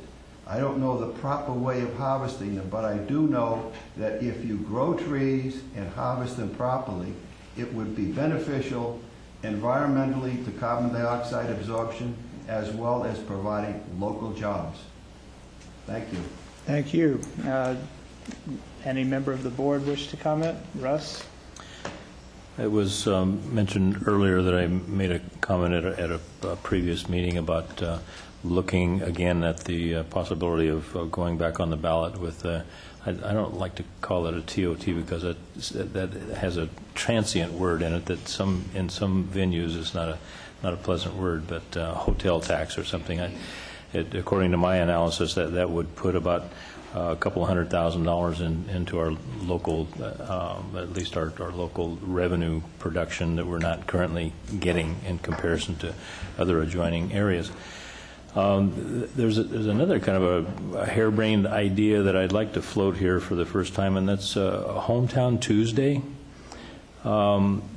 We talked about this propensity to go out and buy fuel outside the county because of, I don't know, what is it, 20 cents a gallon or so that you can save if you buy it outside the area? Is that about what we're looking at, 20 or 30? But what I'm proposing, and I haven't talked to any vendors about this, maybe Mr. Myers, he's had some entrepreneurial experience. Are you have a tenant that has a service station down in Valley Springs? No, I don't have a tenant, but unfortunately the oil business, and I did own a gas station for a while, unfortunately the big oil companies zone price, and they zone their wholesale prices substantially higher in the outlying areas. Well, and I as a dealer always put okay, but try this on. Instead of having a reduction in price, what I'm talking about is that I think that one of the components of having the higher prices here, particularly in an area where we have tourists coming in on the weekends, it certainly would be counterproductive from the point of the sales volumes of these individual operators to reduce their prices, particularly on the weekends. But my idea would be to have a methodology where you would have the ability to get a store credit, 20 cents a gallon store credit that you could just walk in. There'd be no reduction in the price at the fuel tank or the fuel pump. But it would be in my view, would be something that I would be interested in. And if I could go into the store and buy a gallon of milk or something with the savings, the differential savings. Now, I'm the reason I like to think of it as a Hometown Tuesday, that would start with fuel consumption, but it also, if it was an effective program, it might matriculate over into other areas of the economy too. You might I don't know, I guess you'd probably have to pull your driver's license out and prove that you're from Calaveras County to take maximum advantage of it. But I don't know, that's kind of, I started off by saying it's a kind of a harebrained idea, but I don't know, if we really have to start looking at innovative ways to jumpstart our local economy. I'm going to be making a fairly potentially unpopular recommendation soon down in the area of Copperopolis. We have a huge hole in the ground down there that we have a local owner of a property down there, namely Waste Management, and they're coming forward soon with a revised proposal to start retaking tires, and I don't want to see the tires go into that big hole. I'd like to see them processed on site and have crumb rubber produced and this wonderful bark and stuff that you can produce now, and that would be a 24-hour-a-day, 7-day-a-week job. Could employ literally hundreds of people on a property that's 500 acres that has power coming into it that looks like the output of Boulder Dam to me. There's a giant power grid coming in. But I think that it certainly lends itself because of the infrastructure that's there, the power, the water filtration plant that's there, the sewage treatment plants that's there, 200,000 square feet of mothballed warehouse space. I mean, it could be quite literally an enterprise zone out there that would have little or no impact on the surrounding community, no impact except that it would provide some wonderful jobs. Not any adverse impacts that I can perceive, particularly if we process some products that would ordinarily go into the waste stream. What else is going on? I really don't want to pontificate here, but there is what I perceive as a kind of a knee-jerk reaction that is anti-construction. I mean, we in the past have capitalized on the construction business in Calaveras County. I would hate to see the pendulum go back the other direction, so where we actually don't continue to concentrate on the benefits of the construction business in this area. I really don't want to ever be perceived as a person that is anti-business growth and anti-construction and development growth. I think it maybe goes over repeated that everybody moved here for reasons, the wonderful vistas that we have and the environment that we have. I am concerned about the trend that I sense. It's hard to quantify exactly to what degree it's happening, but we recently made an interim rule pending the adoption of our general plan, and that rule was basically that we're not going to entertain or not going to look with favor on applications that are for subdivisions that are less than 40 acres in size, unless that they're attached to sewer and water, public water and sewer. I think that has a fairly chilling effect on business or the fabric of the existing landscape that we have, because we were not operating under that kind of a rule when the Calaveras County that we currently enjoy was built. I think that rule was put into place for perhaps some good reasons, but I would submit to you here to be careful what you wish for, because that rule, if it's enforced in totality will result in I would predict, in a sea of rooftops that is much, much different than we currently enjoy.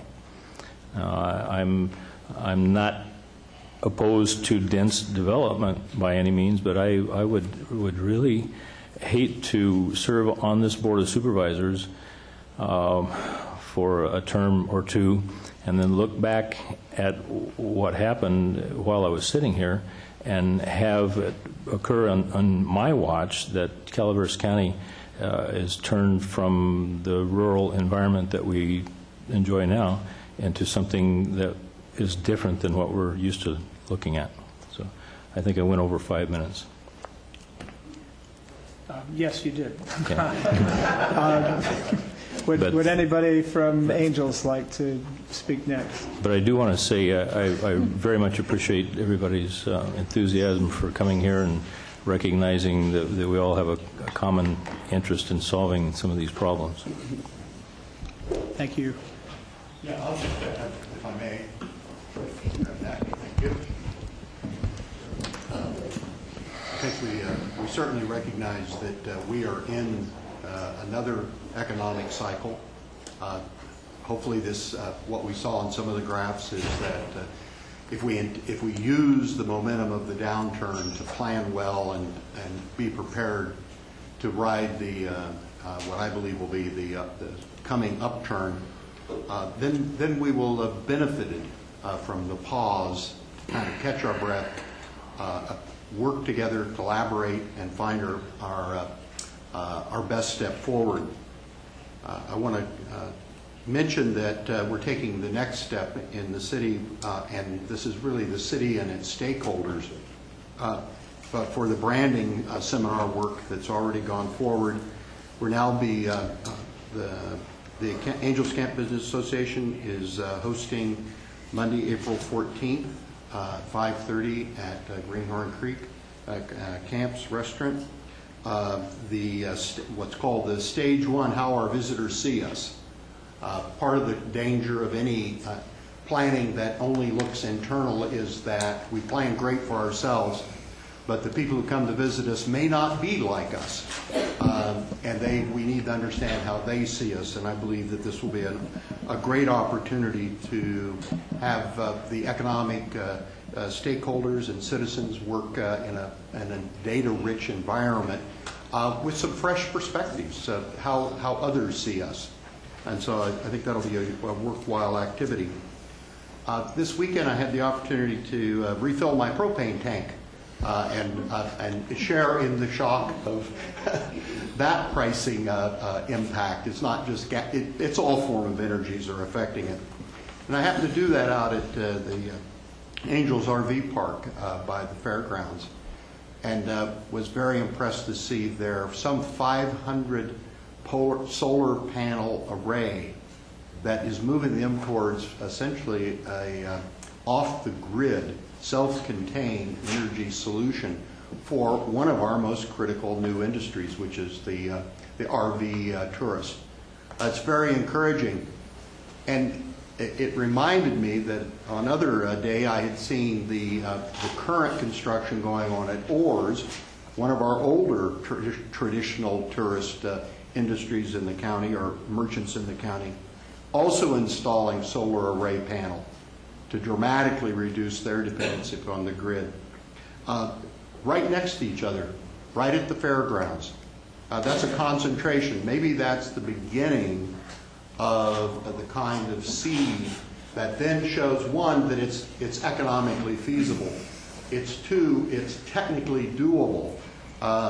And I hope that will be a message that many merchants will look at, and perhaps some of the construction workers could also look at. I understand both of those current installations are done by out-of-county contractors. Could be an economic growth opportunity to grow in that way, because economic development never works unless it's balanced. We heard about the vulnerability of being only a construction or only a tourism. We need to balance our economic development, in my opinion, and to do that, it means encouraging many undertakings, not one bet on everything. And we've had the bet on gold.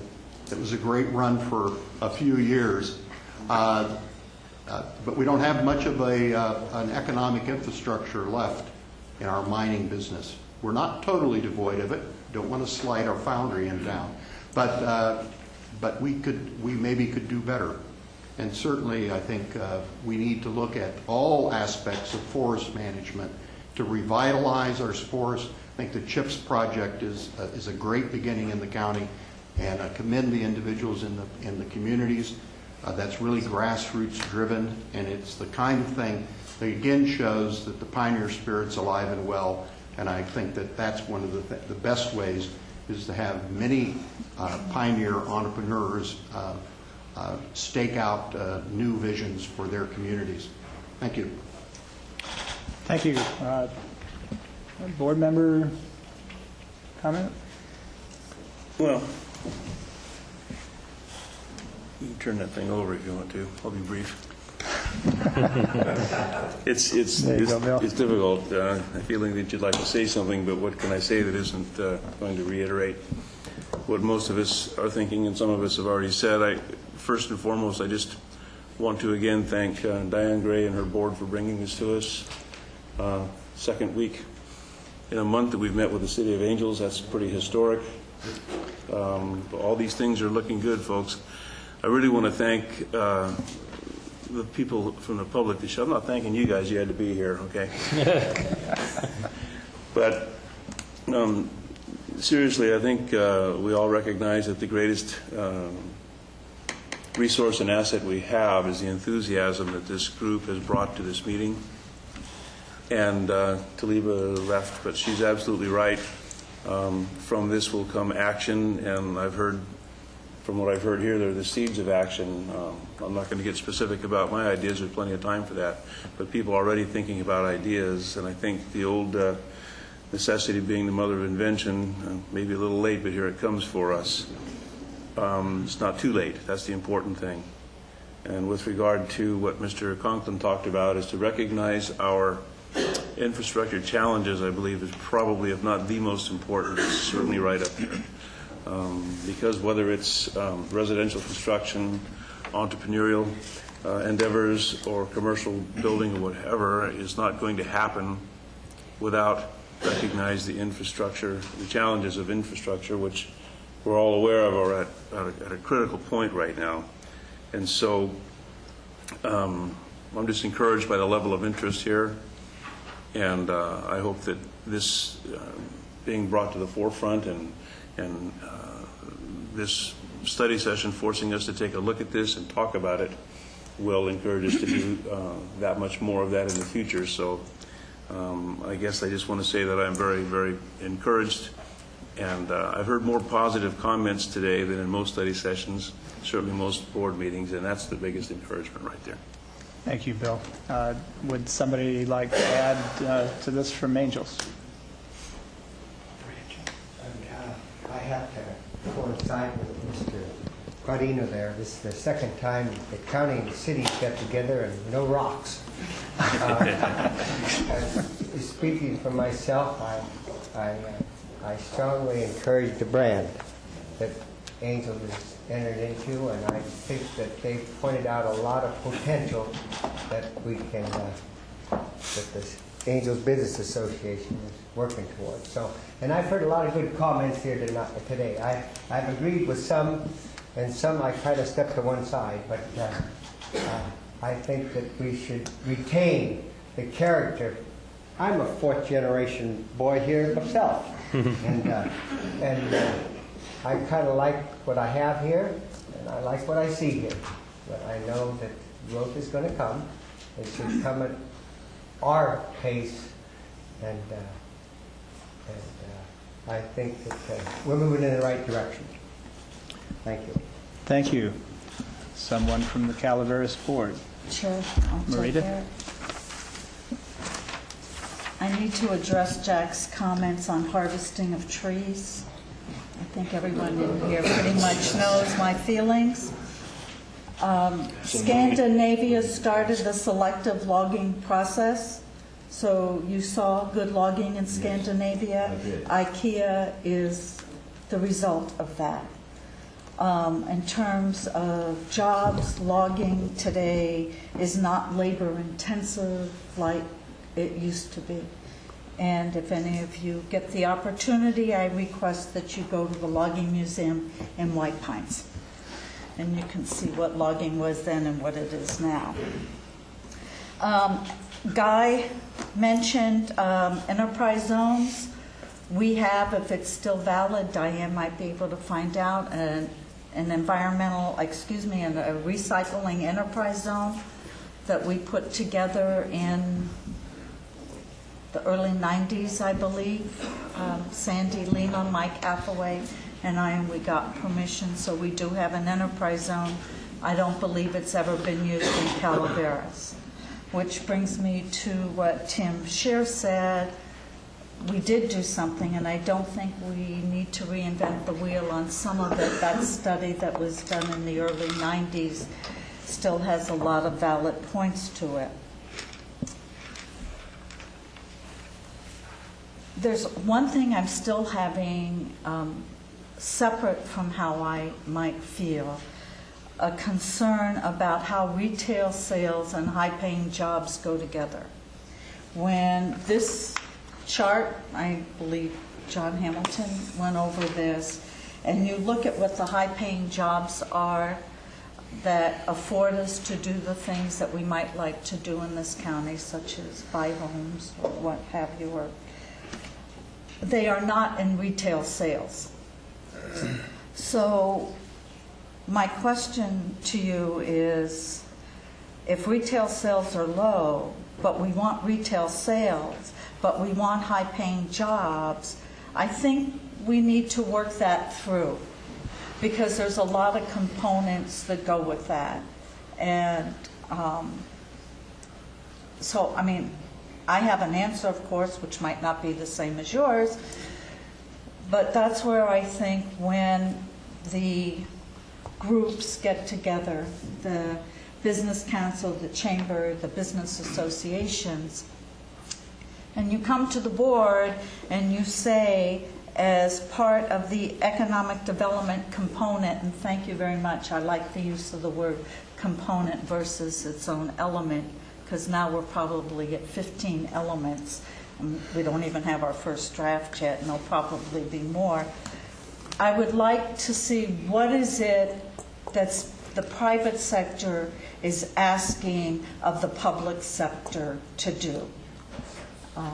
And again, I have, having been my business owner myself, and plus work for a corporation, and now for the residents of Ebbets Pass, I'm real concerned that when we do an economic development component, that we're real clear on what it is that we're looking for, that we want put in the general plan. And so that's sort of my challenge to all of us that are in here. Big box stores, I get back to retail, or what's the politically large format, small format, I don't care. But format stores, I do not support the fiscalization of land use. And that's what happens if you say that we have to have all these retail outlets and you sell your land for retail sales, when we really haven't decided what does that mean for Calaveras County. So that is something that I will be watching. So when we talk about retail leakage, I mean, probably, and you're hearing it now on a small scale, but those people who use the internet to shop are having an impact on the brick and mortars that we go into. So that, to me, would probably need to be a component.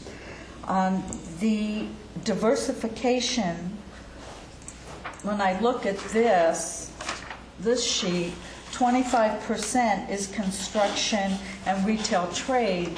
The rest of it is all the other things that we have in the county. So we're not overwhelmed by just not having any diversity. We do have diversity.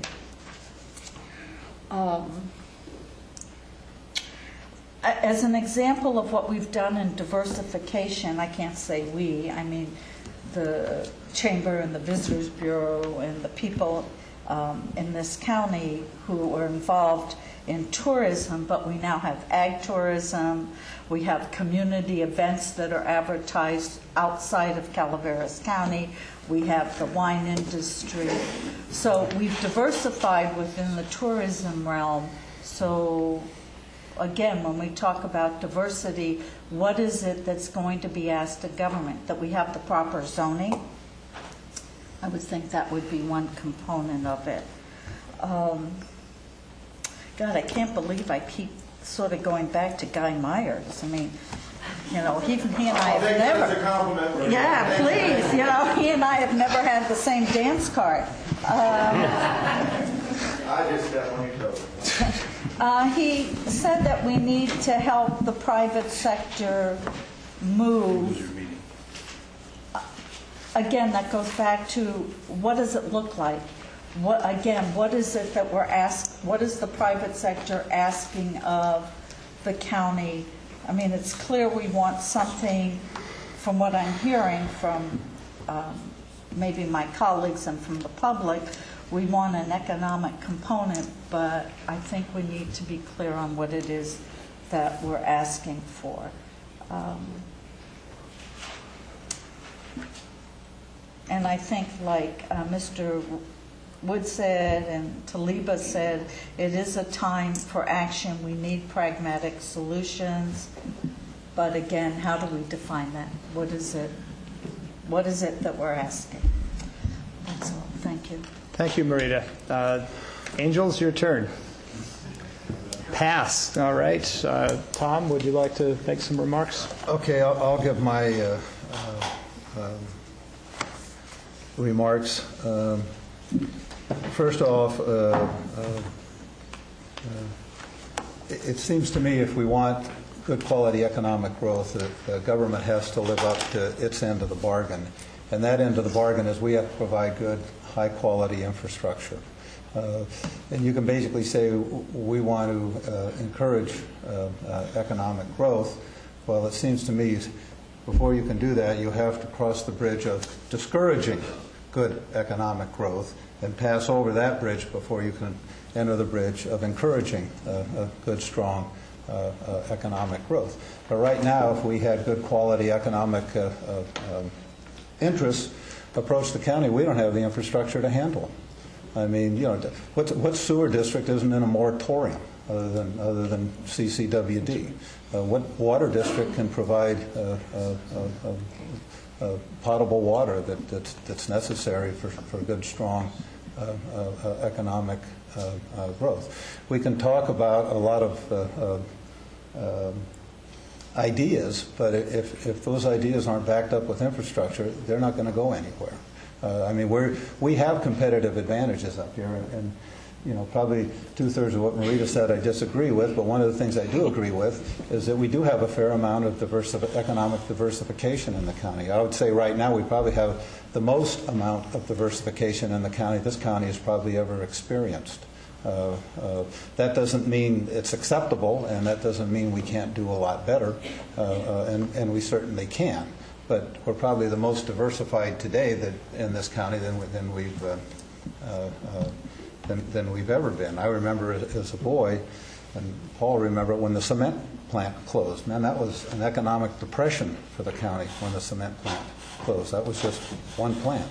So we are fairly well diversified. But where are some of our comparative or competitive advantages? One, I think, is home industries and telecommunications. So one of the things that I think is absolutely critical is to get the improved telecommunications infrastructure along with the sewer and water and roads, pedestrian paths, et cetera. We've got to get the infrastructure.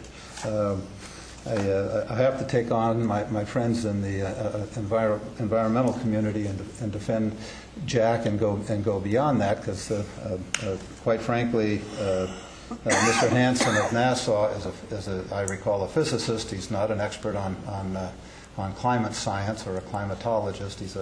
He's a physicist who has basically, in my opinion, taken on a very strong political agenda. And I think it's the ice caps in the Antarctic that are melting, and they've had different hypotheses as to why that's happening. A part of it apparently is because there's more volcanic activity now under the Antarctic. Also, there's been changes in the Earth's core to where magnetic north and true north are basically almost one and the same today. And when I was in Cub Scouts and Boy Scouts, why we had to get the differences to make all the adjustments, there's almost no adjustments today. So when we hear all the political talk about there is a consensus, there is no consensus, and there's a lot of scientists that are challenging those views, and those challenges are becoming, I think, more credible and more numerous. The clear cuts, I don't think, are a bad thing. I think we need to manage the forests and turn them into working landscapes to where we harvest forests. They're a renewable resource. We plant trees. Jack's absolutely right. Young growing trees absorb a lot more carbon dioxide than mature trees. As long as we use good science, good forest science and good forest management practices, we should encourage that. That's not something to be discouraged because some people feel that they're unsightly. I don't find them unsightly. I'm sure the people that say they are unsightly are probably unsightly to them, but I don't know that that's any different than any agricultural product at some stage in its production. One of the things I think that's absolutely critical, and that's basically putting policies in place that will attract capital. I mean, capital flows are what will make this work. We need companies to come in that have a strong capitalization.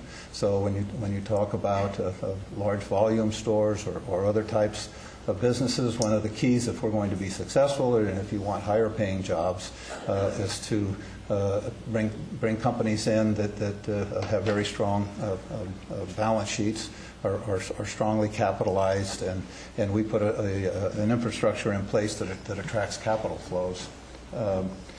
I would strongly disagree with Marita on her sort of theme of low-paying jobs. Well, you're always going to have a spectrum of income, and there will always be those on the lower spectrum and those on the higher spectrum. To say that we do not want retail because retail does low-paying jobs, to me, is nonsense. I mean, we're going to go buy our groceries. We're going to go buy our clothes at a retail outlet. Quite frankly, you can go over to the Highway 4 corridor, goes to Tuolumne.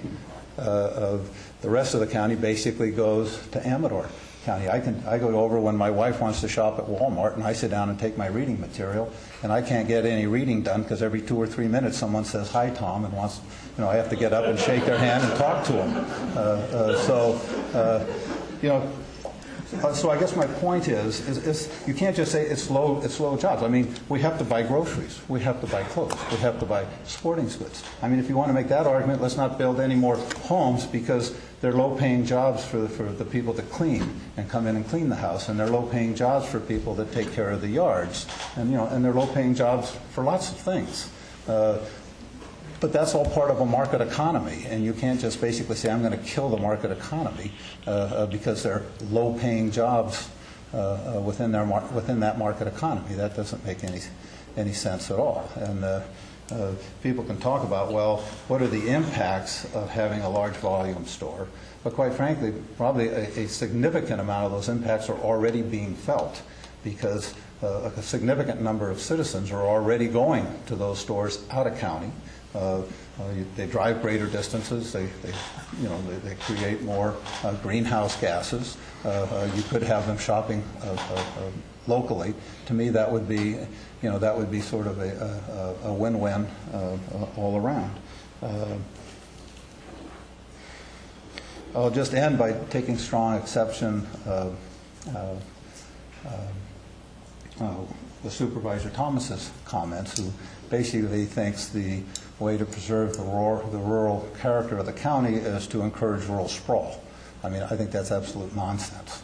I mean, we don't need a whole lot more of rural sprawl. So he wants to take on, say, well, the county currently has a 40-acre minimum parcel size, and my God, we should have 5s, 10s, and 20s.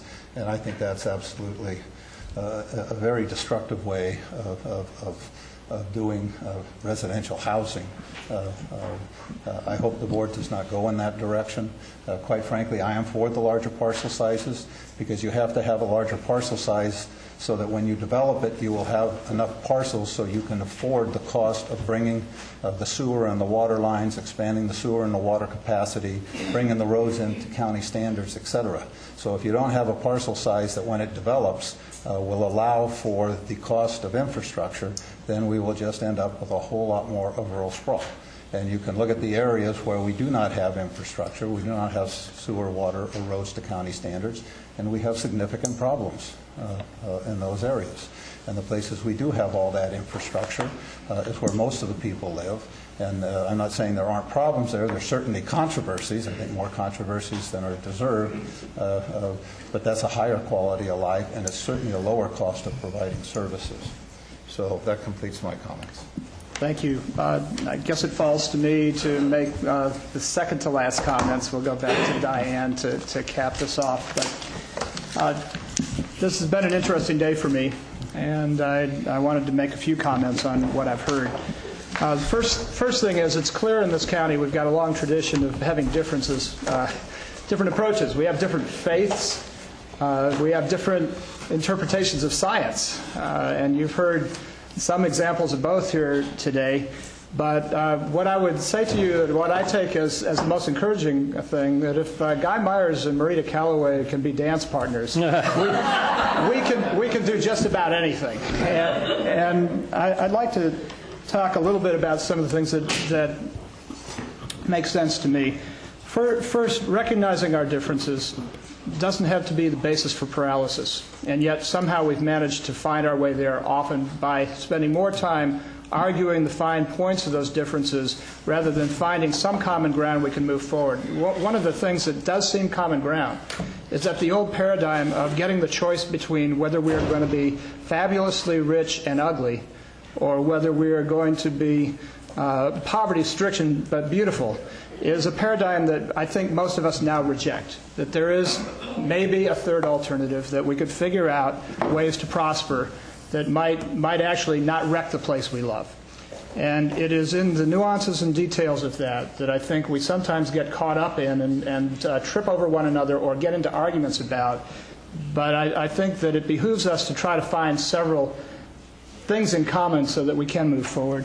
One of them that I'm hearing is that we simply, for all our wishes and hopes, we do not have the infrastructure to accommodate whatever it is we would agree on. And I calculate this in three different areas. One is water, one is sewer, and one is transportation. And government really does need to lead the way, and our planning process needs to inform that, so that talking about economic development without the other aspects of our general plans makes little sense at all. Secondly, the issue of diversification. I actually do feel the need for, we have greater diversity in terms of all the different things we're doing, but we have put many of our eggs just in a couple of baskets, and I think we are going to experience what that does to us in downtimes over the next year or so, maybe longer. And my hope is that we can, in thinking ahead, having been the county that did the gold rush and busted, and then did the timber boom and busted, and now the housing boom and whatever's going on with that now, call it a rut, a setback, a recession, or whatever.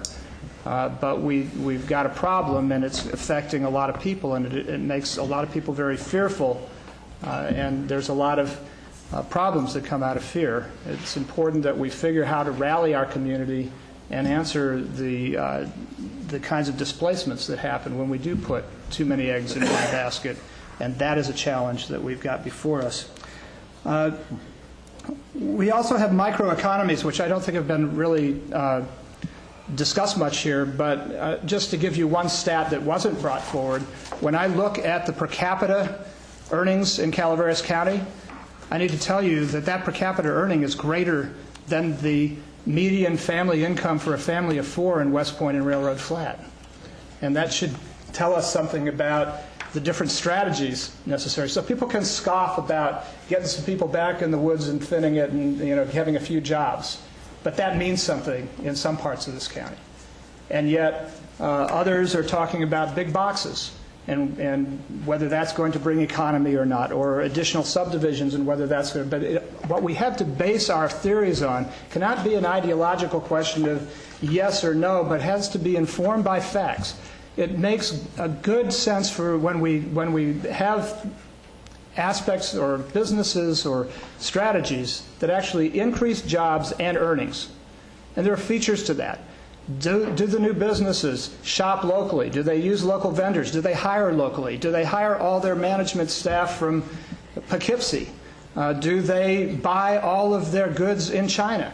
Those are things that matter to people locally, and for everything we bring in, we have to analyze whether we're going to lose more or not. And to me, policy should be informed by that. We shouldn't be talking about yes or no to some abstract theory of called a big box. What we should be doing is analyzing what our options are and what our possibilities and whether that benefits us or not. So I'm hoping we can have a more sophisticated kind of discussion as we get into economic planning, because without it, we'll simply devolve into our natural divisions and get nowhere. I also suggest that the colonial relationship that we have, there's been a lot of discussion about the leakage, what we call leakage. But what we do is we sell our resources, our water, our timber, and other things in a raw state, cheap. And we buy back manufactured goods at a high price and have to pay enormous amounts of transportation, either to go buy it or for them to ship it to us to buy locally. That's not a good basis for a strong economy, and I don't care whether we're arguing about global climate change or whether we're just arguing how much it costs to get somewhere. But it does make sense to try to build a broad-based local economy that may include some forms of light manufacturing, strong retail, housing near where you deal with those things, but not in doing land use designations that put those things in immediate conflict. And that takes planning. That's why we're doing a general plan. That's why we need to zone, to invite the things that we decide we want.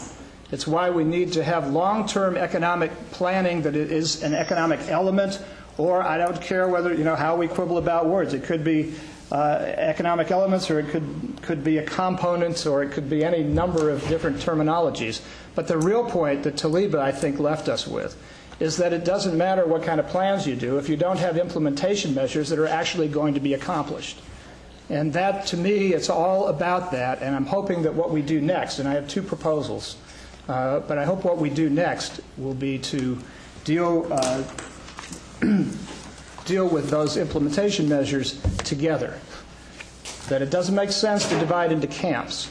So for this purpose, I'd suggest the following things. Number one, I would hope that we could commit, without calling it a particular thing, to an economic planning process to be integrated with our general plans. And I know Angels Camp has already embarked on that, but I would hope that playing catch-up, we and the supervisors could do that with the rest of the county and integrate it with theirs. Secondly, it sometimes helps us to get together when we spend a little more time. It's harder to disagree when we get to know one another. We can find more in common when we spend a little time. I've seen other counties do economic summits where all, with the use of stakeholders is a term that's been overused, but when people from the different interests that have expressed themselves here, and I would suggest the number of them that haven't quite come out in the numbers that would reflect their true role in this county, including young people, I would hope that we could have an economic summit and that we'd commit maybe jointly to accomplishing that in the near term, sometime by the summer. I think it would help develop the relationships and developing the working groups that could make things actually happen instead of the continuous cycle. This is the best recycling program, by the way, in Calaveras County. We continue to cycle plans. There was one in '93 that might really all be ready for us, and we may be talking about the same thing they did But if we put some teeth in that would actually have us accomplish those plans, that would be a good contribution that this generation might be able to pass to the folks who are demanding a voice for our future. So I want to very much thank the Chamber, the Business Council, folks from Sacramento as well, all the way from Sacramento, Angels Camp and the entire City Council and some staff here. This has been a very informative process. It is study sessions at its best, I think. Now what will really make it work is follow-up. Diane, would you like to make any closing remarks? Steve, one of the point of the Chamber's request today was to see if the county would incorporate a economic element in the general plan. Yes, I was hoping to poll the board. And I think we should poll the board in some direction to that. All right. Right, when we were hoping that you would initiate a request to have Stephanie's department begin that process. Okay, I would like to poll the board on two questions. One is an economic element to the general plan or component, and secondly, planning an economic summit with the groups that put this meeting together. So would you like to speak to that before we poll the board? If I could, I think that it's a good idea to poll the board. Stephanie Moreno, Director of Community Development. What I'd like to suggest, it's wonderful to see everyone here, and it is even more wonderful to have a spirit of positive comments coming forward. It's been too often lacking in our communications lately. I hate to lose momentum that we'll take if we don't do something today to initiate something real concrete. And so what I'd like to suggest, in addition to the option of adding an economic component, we already have an economic component, but to make it an official one in the general plan, is to also authorize us to begin working with these groups and the City of Angels on forming a public-private partnership, a formal group. County Council can advise us as to the legal structure of that, but to have that group, anyone that's interested in doing that, maybe meet within 2 weeks and start figuring out how we move forward on these and come back to the board in a matter of weeks or months with an actual plan on how we're going to implement this, because the idea of incorporating it in the general plan is a great one, but it's an abstract concept, and I need to take advantage of this momentum to get it going. So I'd like authorization to begin working on that if the board wants to move forward with that. All right, why don't we do this in two pieces then? First is, do we wish to have an economic element? And secondly, if so, shall we commence immediately using the groups that collaborated on this event? So I'd like to just go down the line and get your opinions on the first. Should we have an economic element? Yes. Yes? I'd rather call it a component. Okay, we have three elements, one component. Russ? Yes. Okay. To either, I mean, it doesn't matter what we call it. Just all right. Get it done. Okay, so on the second question, shall we commission our Community Development Agency to establish a working group comprised of all the groups that put this session together and collaborated on that? I believe that would include the Business Council, the Chamber of Commerce, the City of Angels Camp, Calaveras County, CDA, and the group that put this together. It would be CCRL. And any other groups that might want to partake. Yes, not a closed end game, but that would be the beginning, and of course open to all who wish to participate. And what I would hope is that the first order of business for this group would be to come together and figure out the economic summit that you suggested. I think that's an excellent idea. All right, so the economic summit can be incorporated into this if you wish, but make your wishes known. Tom? Yes. Yes to both. Bill? Mm-hmm. Yes. Marita? Yes. Tom? Yes. I mean, excuse me, Russ. Yes, but I'd like one end or the other. I'd like to see Marita and Guy Meyer on the committee. I'll second that too. Looking forward to the dance. All right. To that end, I'll ask that our TSD department form a page on our general plan website for economic development. We'll start posting information, gathering some of these studies that have been mentioned today so people can start getting educated.